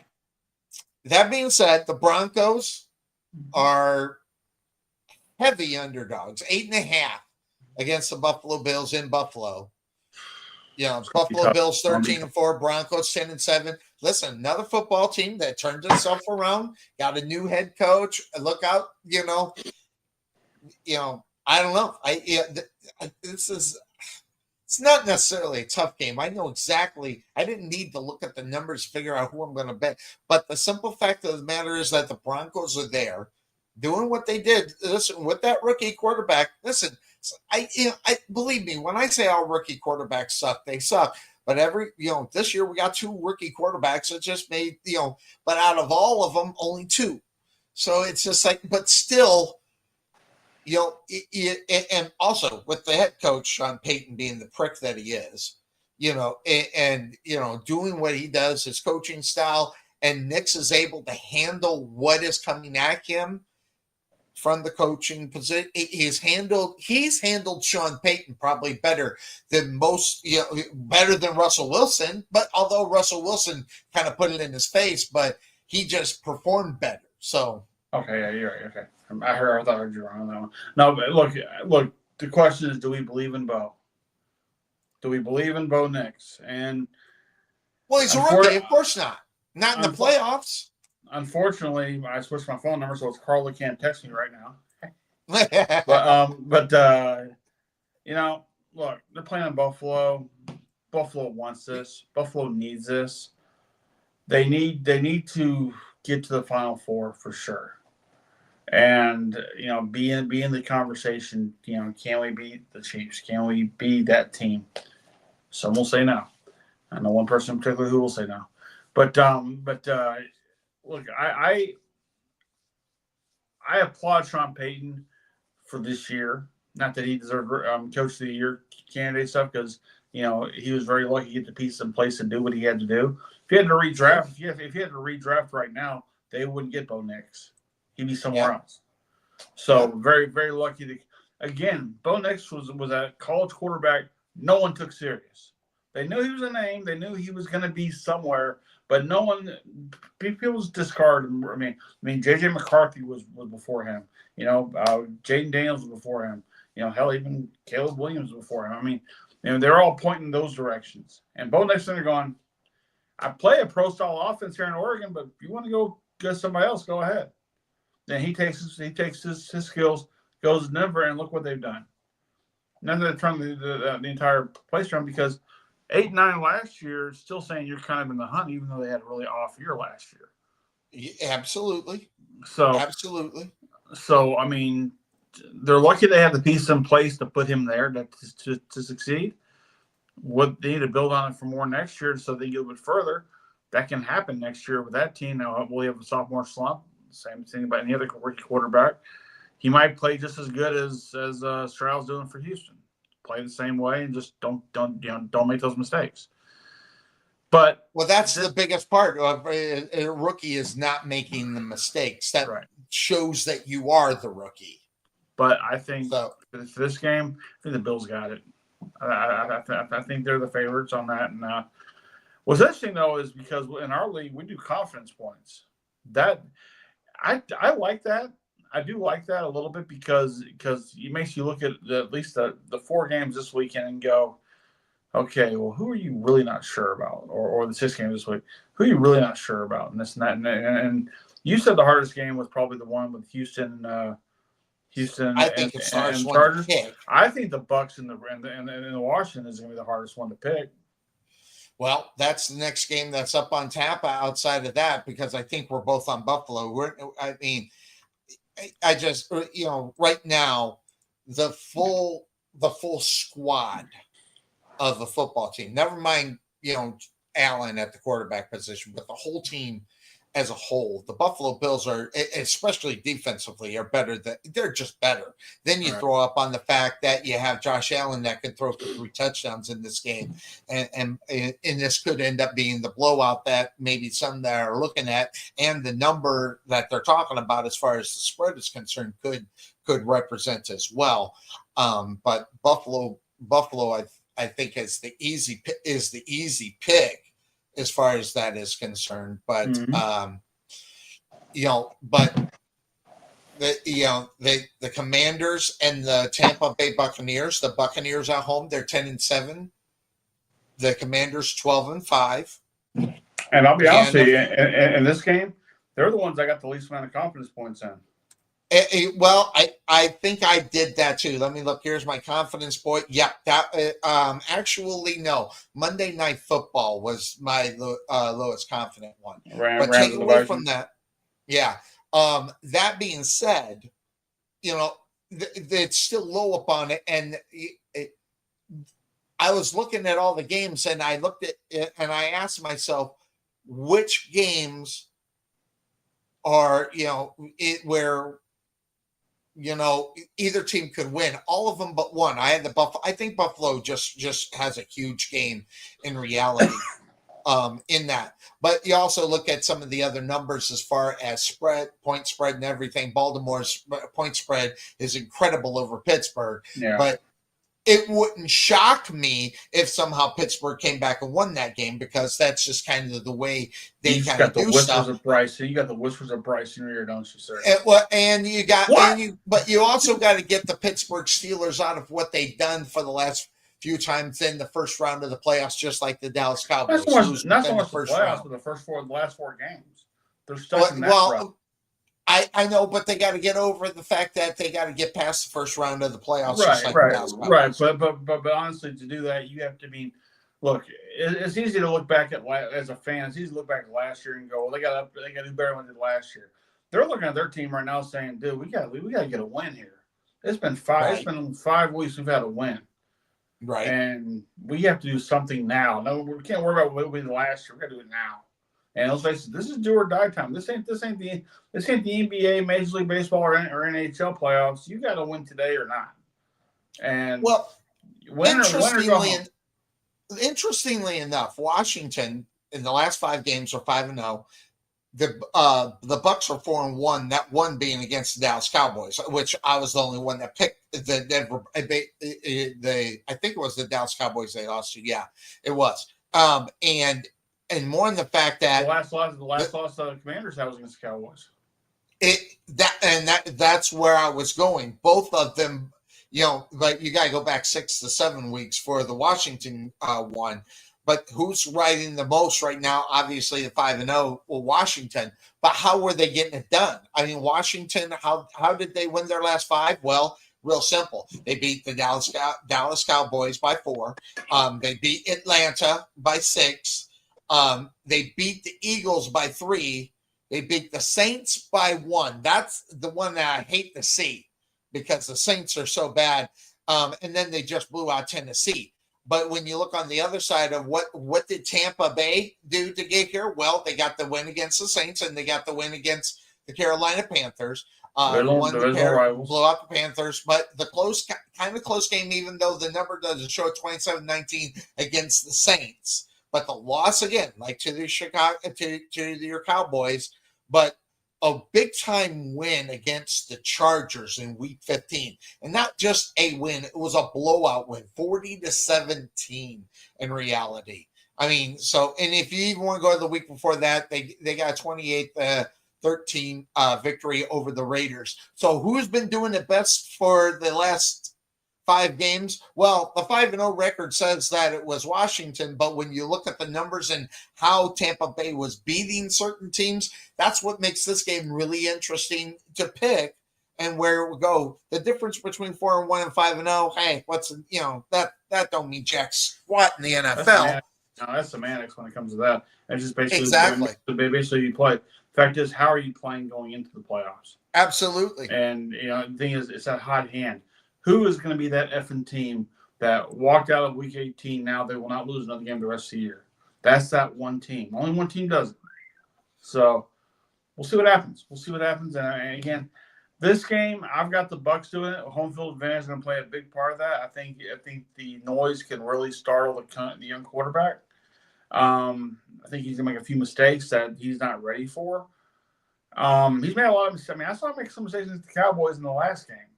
And I mean, it wasn't enough for them to lose, but I saw him, make a lot of rookie mistakes that the league is starting to catch him a little bit right now. And maybe if they catch him this game, it's the playoffs. He's never played this many games in 1 year, ever. Yep. And at the speed that this game is in reality, he's been able to keep up with the speed. But guess what? It even gets faster in the playoffs. So there's another hurdle he's going to have to get over. That being said, I can't believe that I'm going to go I'm actually taking Washington in this game. I think right now. Well, there's a sucker in every state, sir. So we understand. Well, I think they're the better coach team right now. I say whatever you want about Dan Quinn. I think they're the better coach team, that is a big difference in reality when I look at the game. Now, granted, a lot of people can look at what's going on the other side. They won a Super Bowl, although it wasn't, the same head coach, but he was the defensive coordinator. They got a lot of the cogs still in the same place. So, I get why people would look at Tampa Bay and say, well, the coaching isn't, but Dan Quinn and what he did with the team that he got, it's totally different compared to what Tampa Bay's defense was expected to be somewhat good this year. It's whether or not that they could have Baker Mayfield be a successful quarterback on a consistent level, which he has been able to give to him, by the way. That's right. This is a good game too, but more in the fact I think Washington right now, I just think is the better football team all around. That includes coaching. Now, out on the field, as far as personnel out on the field, I think I could see Tampa Bay being the better on the personnel out on the football field, but you need the guys behind them. In reality, that's the reason why it's all coaching, no players. It's not a bad pick. As I said, this is the one game I had the least amount of confidence in.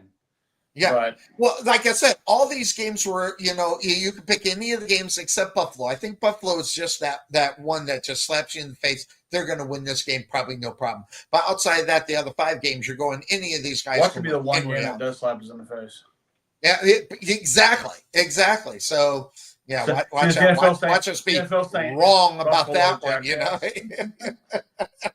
So it's something that Look, is hey, not a year something ago, that we can do. Last year on this show, I had said I thought Justin Herbert and coach and the quarterback of the Bills, Josh Allen, were the 2 overranked or overhyped quarterbacks in the league. Overrated. Last year I was right, but this year they've masked where they should be, and now it's a matter of getting them where they need to get to. And I think the Chargers have a more uphill battle than the Bills. Clearly, they have to go to Houston first, but I think they have the right pieces in place to make something happen. And not that it would happen, but it wouldn't be great. Chargers versus Bills, AFC Championship game. Chiefs get eliminated earlier on, and now I would love it. I would love it. The NFL would love it because that's the next in line in reality. Outside of what you normally get. So, yeah, I like Washington in this one. It's gonna be a good. All 6 of these games are gonna be good this weekend. So watch them. Now, the line on the Philadelphia Eagles is 5, but Jalen Hurts was just cleared from concussion protocol. He's going to start. It changed my pick because I picked the Packers to win. But that was with the idea that Jalen Hurts wasn't going to be playing this game. So I did not. I was on Green Bay, and I had big confidence points on that as well because I think they need Jalen Hurts in reality to go, go further into the playoffs. They couldn't stumble in doing what they were doing in Week 18 with the quarterback there. I did not feel comfortable with it. Now, Jalen Hurts. This will all depend upon which one shows up. If it's the Jalen Hurts from last year, it could get over really quick in reality. But something tells me this is a young cat. He wants to get back where he was 2 years ago, and that was in the Super Bowl. And and by the way, they had a great season, won the games. Obviously, the record shows that they played well during the season.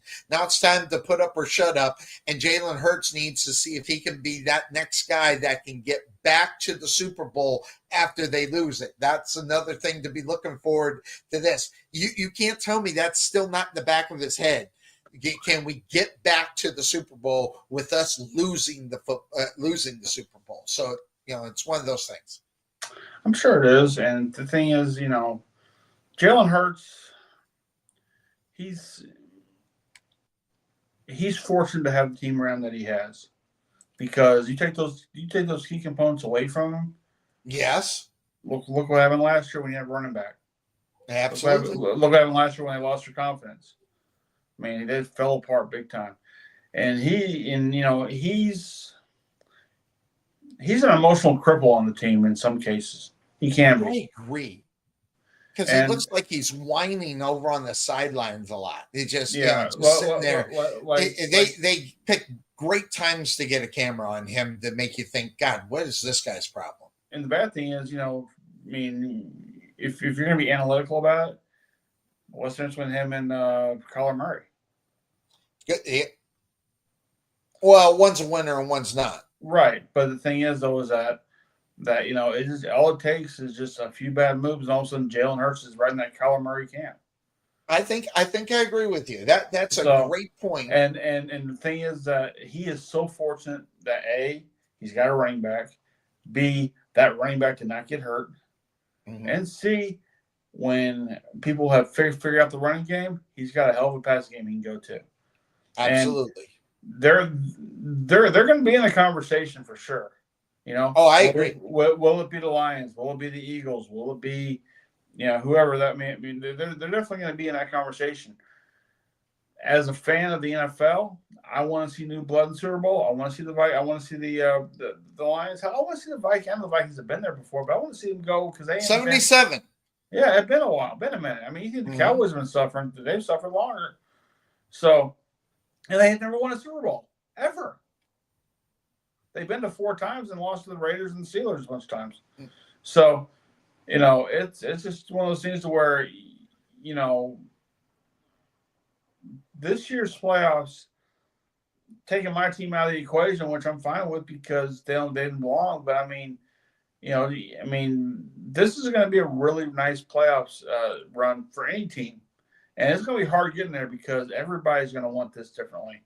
And you got rookie quarterbacks. You got a lot of big-time moves. You got 2 of the biggest running backs right now in the playoffs. I fully agree. Saquon Barkley and Derrick Henry.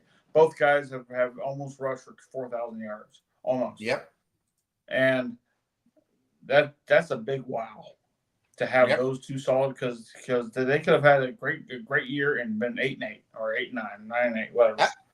And they could have still did what they did too at the same time, whether or not. Which might be why Saquon Barkley is not getting the MVP. Yeah, it's coming into play with them. There's no question. And say whatever you want. I've been hearing a lot of rumors last year at the end about the tush push. They're trying to get rid of it. They didn't get rid of it this year. They're still using that to perfection, by the way. So when it's 3rd and short or 4th and short, and they're going for it, they're getting the first down 75% of the, 3 out of 4 times they're getting the first down. And listen, that's an incredible number on 3rd down, and especially on 4th down. If you can get the first down 75% of the time, you're going to have Dan Campbell. If you have Dan Campbell, you're going for it almost all the time on 4th down. But how you stop that? Don't have 3rd and 1. Don't have 3rd and 1. Well, that you don't leave them 3rd and short or 4th and short. Absolutely, you got. You got to keep them within spot. But the Lions. If you keep them beyond 5 yards, they can't do it. They can't do that at all. So once you go into a 3rd and 3 situation, all bets are off.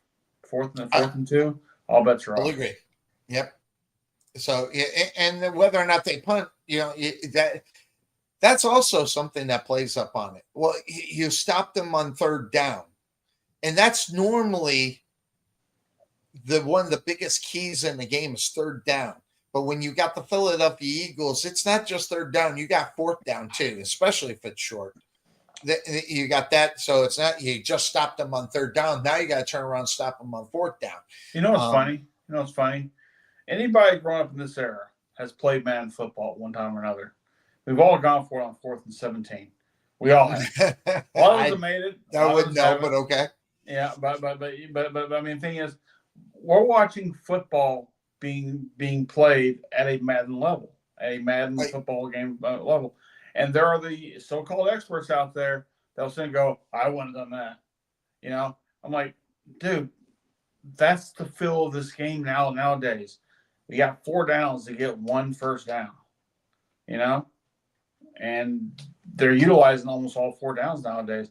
The punting game, I mean, honestly, I play Madden football on my PS5. I have a punter. I never use them, I mean, now if I'm playing as I'm the superstar quarterback or whatever, then if that's the third down, I go to the bench and the punter comes. I never see him play, but usually if I'm coaching, I never use a punter. And like Dan Campbell, he's a guy who's like good. I got 11 guys on the field that can get 10 yards. Yeah, and that is a huge difference between Dan Campbell and a lot of those coaches, and that's also another reason why I think that those players react to him or respond to him because he believes in them. Now, whether or not that's a real belief or him just pushing it so that he can at least give off the impression that he believes in them, either way, it doesn't matter. Whatever Dan Campbell's selling, those players are buying, and they end up where they're at right now, and they get a big victory on the last game of the season on Sunday Night Football. But I want to go back to this really quick. I want to put this graphic back up. Where is it? It is right. Oh, it's right here. All right, got this graphic up here. Look at what ends up happening. Now, if the Vikings can get the victory over LA, which we'll talk about, okay? Mm-hmm. All right. And the Tampa Bay Buccaneers get the victory and the Eagles beat the Green Bay Packers, number 5 is going to go against number 1 again in the divisional round of the playoffs, and how much of a different game that could end up being, this week. So just for the story, I'm jonesing for that to happen, just for the story to see how that next game on the divisional round will play out. Will it be the same of what we saw with the Detroit Lions just beating this holy tar out of them, or is it going to be closer? I'm actually really looking forward to that one. It's going to be. We'll see what happens. See if it can work out. But that having been said, the game that we are kind of talking, Philadelphia and the Packers, with Jalen Hurts coming back, that's the only reason why I switched it back and went to the Philadelphia Eagles. I had Green Bay up on it. With that defense of the Eagles being really good and having their number 1 quarterback, it's hard for me to go ahead and say, you know what? I'm going to go ahead and take Green Bay. Green Bay just limped into this one. In reality, they played bad last week. They did not play good football. So it's another thing that you got to take a look at, as far as who's going to be where. So they kind of played the way the Steelers played in the last couple of games. But not as bad. You have more. But I get what you're talking about. Mark Jackson and the Ravens than you do than beating the Eagles. Yeah, well, how they got there is always the big story. You got Bryce too much, sir. You got Bryce in your way too much. Well, listen, Green Bay loses to Chicago, which is insanely stupid. Losing to Minnesota, Week 18 is insanely stupid, okay? You see the games that took place on Week 18 that screwed all of our picks up? Well, yes, but also, here's my problem as far as Green Bay. Look who they went into the last 5 games with. Only one real two, if you want. Yeah, 2 contenders. You had Seattle, you had the Saints, and you had the Bears, and hell, you even lost to the Bears. So, it's something. To lose to Minnesota and to lose to the Lions, okay, that's fine. But also remember that's only within your own division, in reality. But, going back to the Eagles, well, the Eagles lose to Washington, but Jalen Hurts didn't play that game. You take away from that, they hadn't lost before that since week 4. So Philadelphia is just one of those teams that are playing good football on a consistent level as long as their starting quarterback is in there. And their defense is one of the best in the NFL. That's another good reason why you're seeing Philadelphia there. Get your starter back and you have the defense. Give me Philadelphia. Who you got in it? Philadelphia. You got Philadelphia. Gotcha. So interestingly enough, that pro Philly crowd will eat up Jordan Love right now. Yeah, I understand. I get what you're saying. They're gonna throw batteries at him. Mm-hmm. They're gonna boo Santa Claus right in front of him, make him cry. So that being said, of course, that's the name of the show. Last game that is up on look who's here. Cuervo, we're about ready. We're on the last game, and you're going to love this. Sonny Clark is picking the Rams to win with Jimmy G, the best backup quarterback in the NFL, outside of maybe Kirk Cousins and Michael Penix out there. Outside of that, the best backup quarterback in the NFL. I'm definitely feeling really good about. Oh, but talk about going in cold, man. Talk about going in cold. First week, well, actually, he played last week, I think, if I'm not mistaken. But he gets his. No, he did not play last week, so he's going into this one all nice and cold. So, interestingly enough, I'm going Rams. I'm picking the Rams. I'm going to pick Jimmy G. I'm feeling good about them. But here's another thing, though. The Rams have been playing good defense, just in case anybody hadn't been paying attention. So kind of like that. Obviously you want Matthew Stafford in there. There's no question. He's your guy. He's the one that took you to the Super Bowl last time. And Jimmy G's job is to get this win so he can be back next week in the divisional round. So, I don't know. I looked at the game. And Sam Darnold, as bad as he played, that's Sam Darnold we all know. That hasn't been the Sam Darnold that we've seen all year. And then, of course, he shows up. It's I don't know. It's a tough one. And then you got to ask your, and this is the thing that answered my question. Outside of this year, who did I honestly, and I mean honestly, think was the better quarterback? Was Jimmy G over Sam Darnold. And I don't know how much pushback I would get with that opinion, but he just is. And yes, Sonny loves him some Jimmy G. But if Sam Darnold of the Jets and of the Panthers, the Rams are going to win this football game now. But interestingly enough, there we go. The game is being played in Arizona. They're moving all the guys down there. They actually, if I'm not mistaken, landed about an hour and a half ago. So everybody's going to get a good night's sleep before Monday. 2 nights sleep over there. Get ready for the game. So they can't really use that as an excuse. A neutral site. I love the neutral site as well. Kind of look at it, but then again, who's going to have more fans in the stands is going to be LA. I mean, in reality, Viking fans like to travel. So. Well, I know they like to travel, but I think there are going to be more LA Ram fans in reality. I lived in Arizona. I lived in the area. There are more Ram fans than Minnesota Viking fans. But you are right; they travel well. But I got the lowest confidence pick on this game just because of that within our picks there, But I am on the Rams with the lowest confidence pick. Who do you have in this one, Podfather? I don't think one game defines who you really are. Okay? You've been playing good all year. You have the one bad game against that effing team.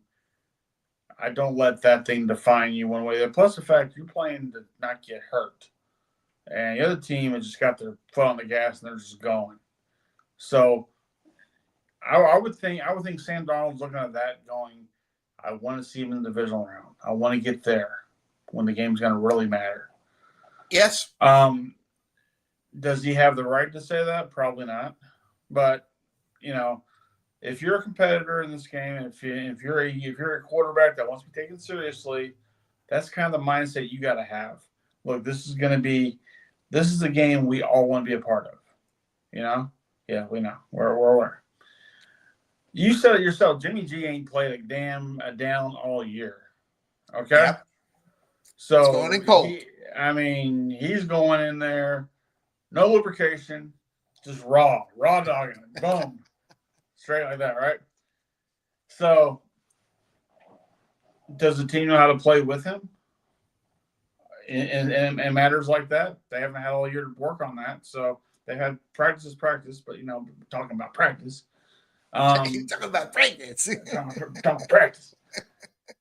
Look, Minnesota's played the better ball for me. Now, I know the Rams have lucked out in the idea that their division sucked this year. And a lot of it because the Niners, they don't play good preseason football.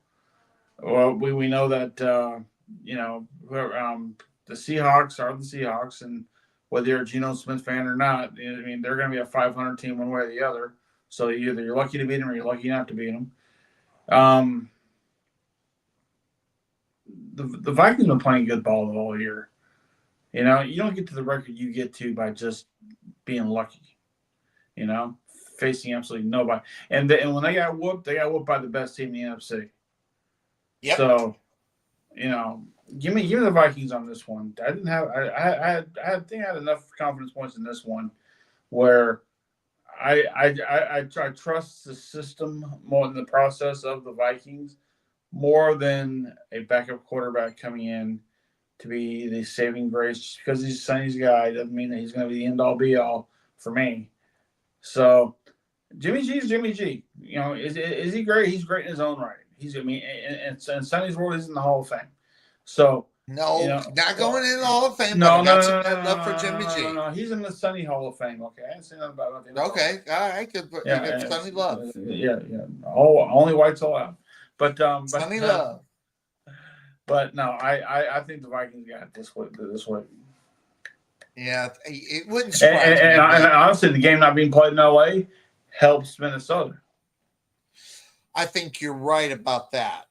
It's going to be an emotional game too, which is, that could be good or bad depending on what the situation is. What does that say about WWE? They come to LA, they set the entire town on fire. They got to move everything. Yeah, and then they left.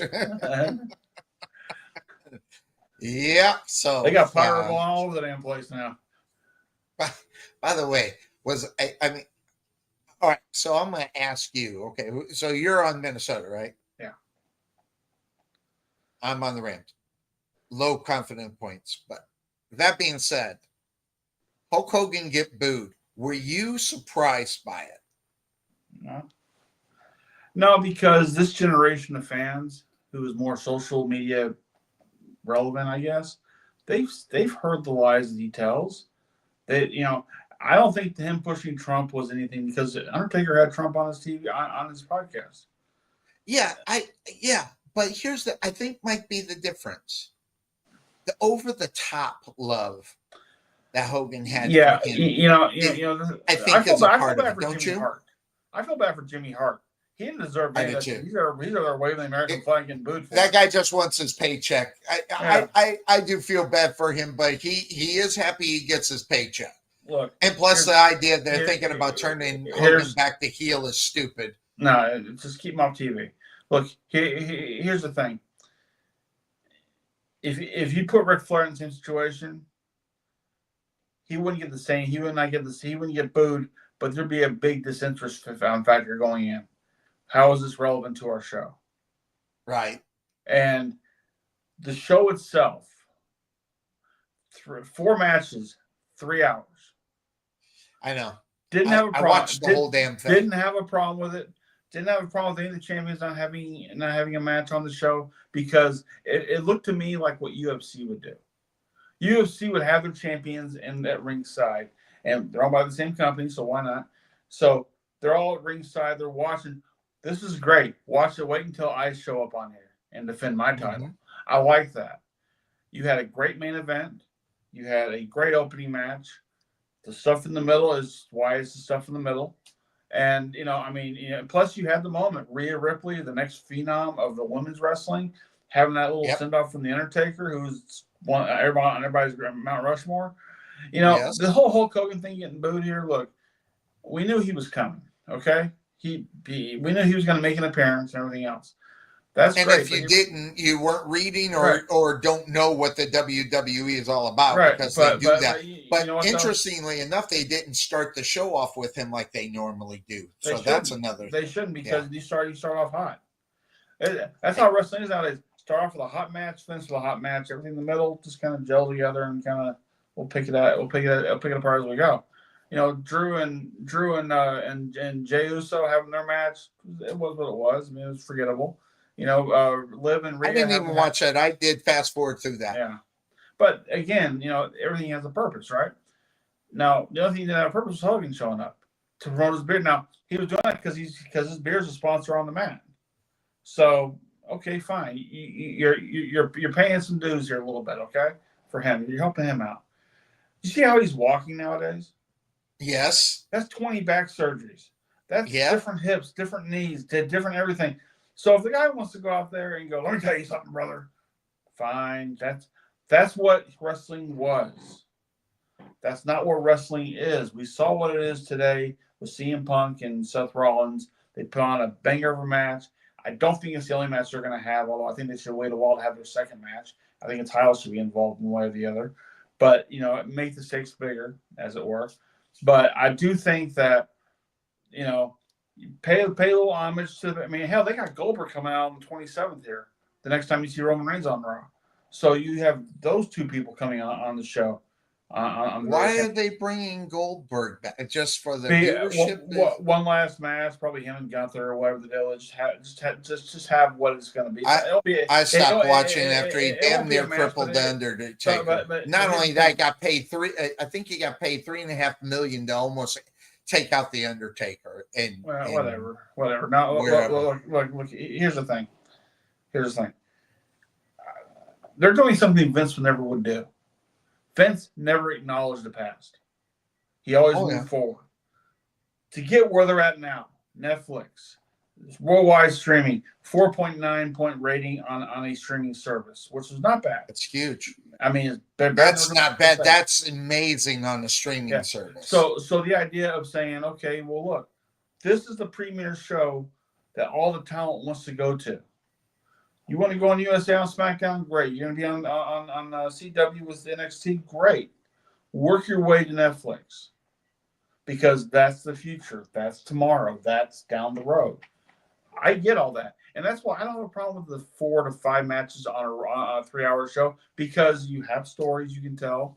You have your publicity stuff you have to do as well. I mean, this show was no different than Are they flipping it to a 2-hour show though? I know the first one was 3. 3 hours and 15 minutes actually.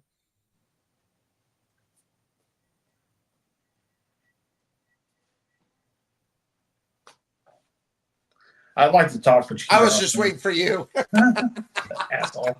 No. I think he has a leeway on that. 2.5 hours and 3.5 hours, whatever he wants to do. It's whatever makes the show worth it. If it's dragging on too long, he'll know. If we need to add one more thing, he'll do all that. The thing is, this is well put together. This isn't we show up to the arena and okay, Vince is going to rewrite the entire script like he used to back in the old day. Yeah, that was a lot. He did change it a lot, and he changed it a lot. You and I have worked shows where that happens, where everything got thrown out because he didn't like how no one paid their fees or whatever the deal. So he had to rewrite everything, but then he rewrote it back to how it was going to be anyway. So I mean, we got to watch that firsthand, and that's cool. I mean, it is what it is. I'm not gonna harp on. I mean, again, they're making money, bro. They're making. The Royal Rumble show in 2026 is going to be over there in Saudi Arabia. You already know CM Punk ain't going to go, but that show's already sold out. They're printing money. Why is he not going? Part of his contract, he won't go over there. Oh, because he doesn't like going to places where women are repressed. Well, he went. He went last time. Huh? Didn't he go last time? I thought he was over there. No, he didn't do Yes. No, he was there. He came in at the end of a match. No, that was France. Oh, was it? Okay. All right. Yeah. I'm just mixing up where they were. Gotcha. No. Any Crown, any Saudi Arabia shows he ain't doing. And thing is, they're cool with it. Okay, fine. We'll write y'all for a month. Well, he kind of has to listen to his beautiful wife, AJ Lee. She probably, if AJ says no, yeah. The answer is no. I think that's more of his thing. I think it really is.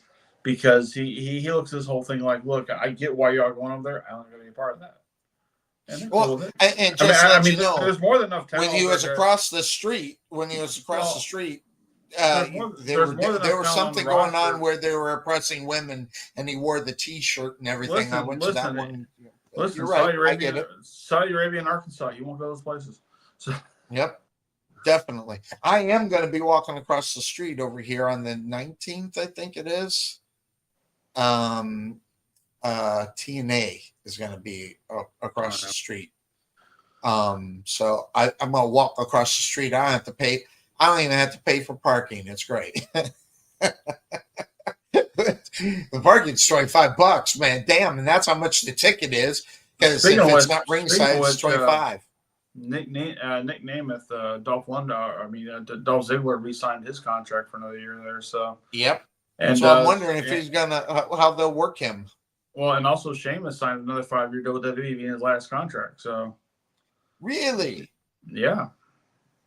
What's his idea? Is it TNA or is it someplace else? TNA needs to spend some money. I would get him if they. Well, they can't get him. They can't get him. He's on WWE now for 5 years.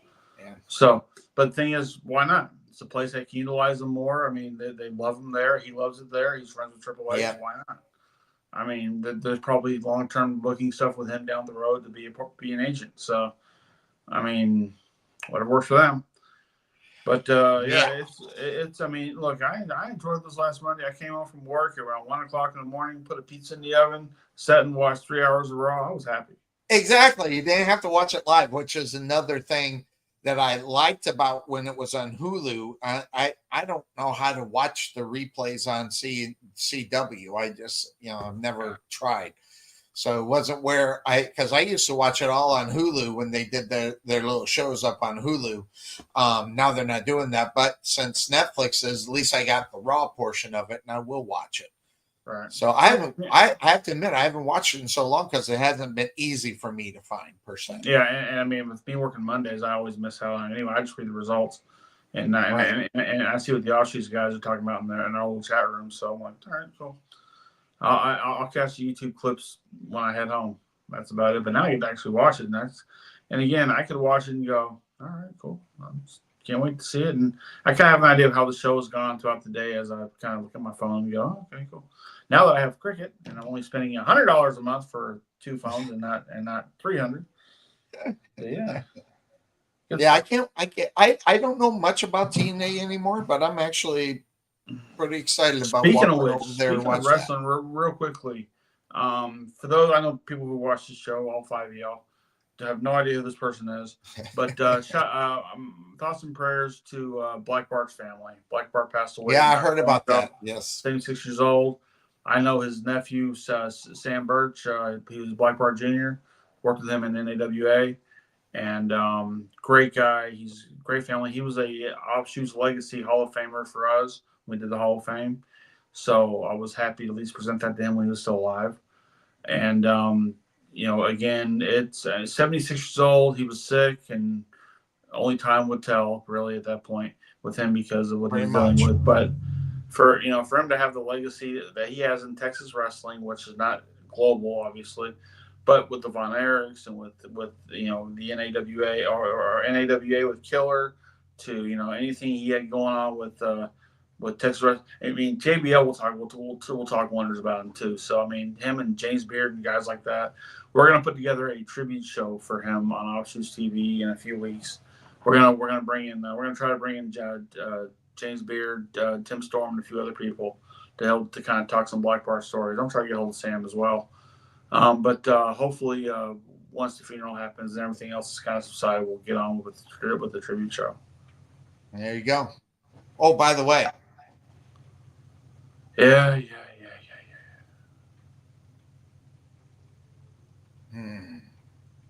I don't like the fact I lose to him. I really don't like the fact I lose to you. So it's just like, Yeah, 2 years on. By the way, apparently I don't do math very well. Apparently, Bryce did beat me this year, but by 1. But I don't math very well. But I did beat you. And again, if we had a bet, which I don't remember if we actually settled one or not, but if we had one, we did never establish it. It's just more in the fact that how are we going to do it to something that makes sense to where it doesn't interfere, because I can't go around looking like a fool all the time doing what I'm doing now. Well, you weren't doing it all the time, though. Come on, you're only doing it for the I know, but I'm just saying. Here's the thing. I wanted to do it, and I did wear it to work once, and my boss said, So I was like, all right. Yeah. Well, I was like I said, I was going to grow my hair. I thought it was funny. I was going to grow my hair for 1 full year. No, you know how much I would hate that. The idea of just having hair grow on my head, like no. Yeah, in 5 different patches. Yeah, because I'm all on island here and bald up here and like the penguin. Yeah. So. Yeah. By the way, I'm not much into, I said I'm not a. And there's an injured Packer down at the 47-yard line. Cool. And it's Christian Watson. And I'm not even religious either. And maybe it's me. Just something tells me that even if the cameras and people weren't around, that would have happened anyway. It's just I guess I was a believer in what I saw right there. So I like that. I mean, look. Yeah, I mean, you remember what happened when the guy from the Bills died on the field, right? Yeah. How that shut down the entire game to the point that Skip Bayless about lost his shit. The thing is that at the end of the day, this is a game. Yeah. I mean, we make it sound like it's truth or dare, life and death with us because of our picks. But at the end of the day, it's because we don't have that life. Well, there's that, and plus we're not getting. It's funny too because I go into work, and I have my buddy coach who used to coach here in Ardmore at the high school. He's like, I don't know how they get paid $60 million a year to do. I'm like, well, is your boss offering you that? Yeah, exactly. Your boss offer you that, you take it. I don't think you should go. Hey, listen, you're only as good. You're only as good as much as them. Yeah. No, hell with that. No, you should go. Thank you, sir. Here's my name. Oh, thank you for my check. So I mean, the thing is that it's nice to get paid for doing that stuff. For that guy to do what he did there, and remember, that's a bear doing it to a Packer. A bear doing it to a But now, it would have been one thing he was saying. If he had knelt down and put his hands and says, Lord, please kill this man. He said something bad about my mama. Now, he deserved every little bit of what he got just because he's a Packer. Hey, it'd be funny if Vanessa says, man, are you faking? Are you faking? Yeah, he's faking. Because y'all are losing right now, just so y'all know. Okay. Yeah. So. But all right, I gotta get out of here. It's 4 right. o'clock. I gotta get out of here. But and plus the game's going on, so I gotta hit the restroom and then get into it. So that's gonna do it for us, okay? Don't video that part every day. Oh, I won't do that. And we'll leave it. No one on the group wants to see that. With Herm Edwards on the way out of here. Everybody have a good one. We'll check you next week. I don't know what day yet. We'll find out. This is what's great about sports. This is what the greatest thing about sports is. You play to win the game. Hello? You play to win the game. You don't play to just play it. That's the great thing about sports. You play to win. And I don't care if you don't have any wins. You go play to win. When you start telling me it doesn't matter, then retire. Get out. Because it matters. You don't get to quit. It's not an option.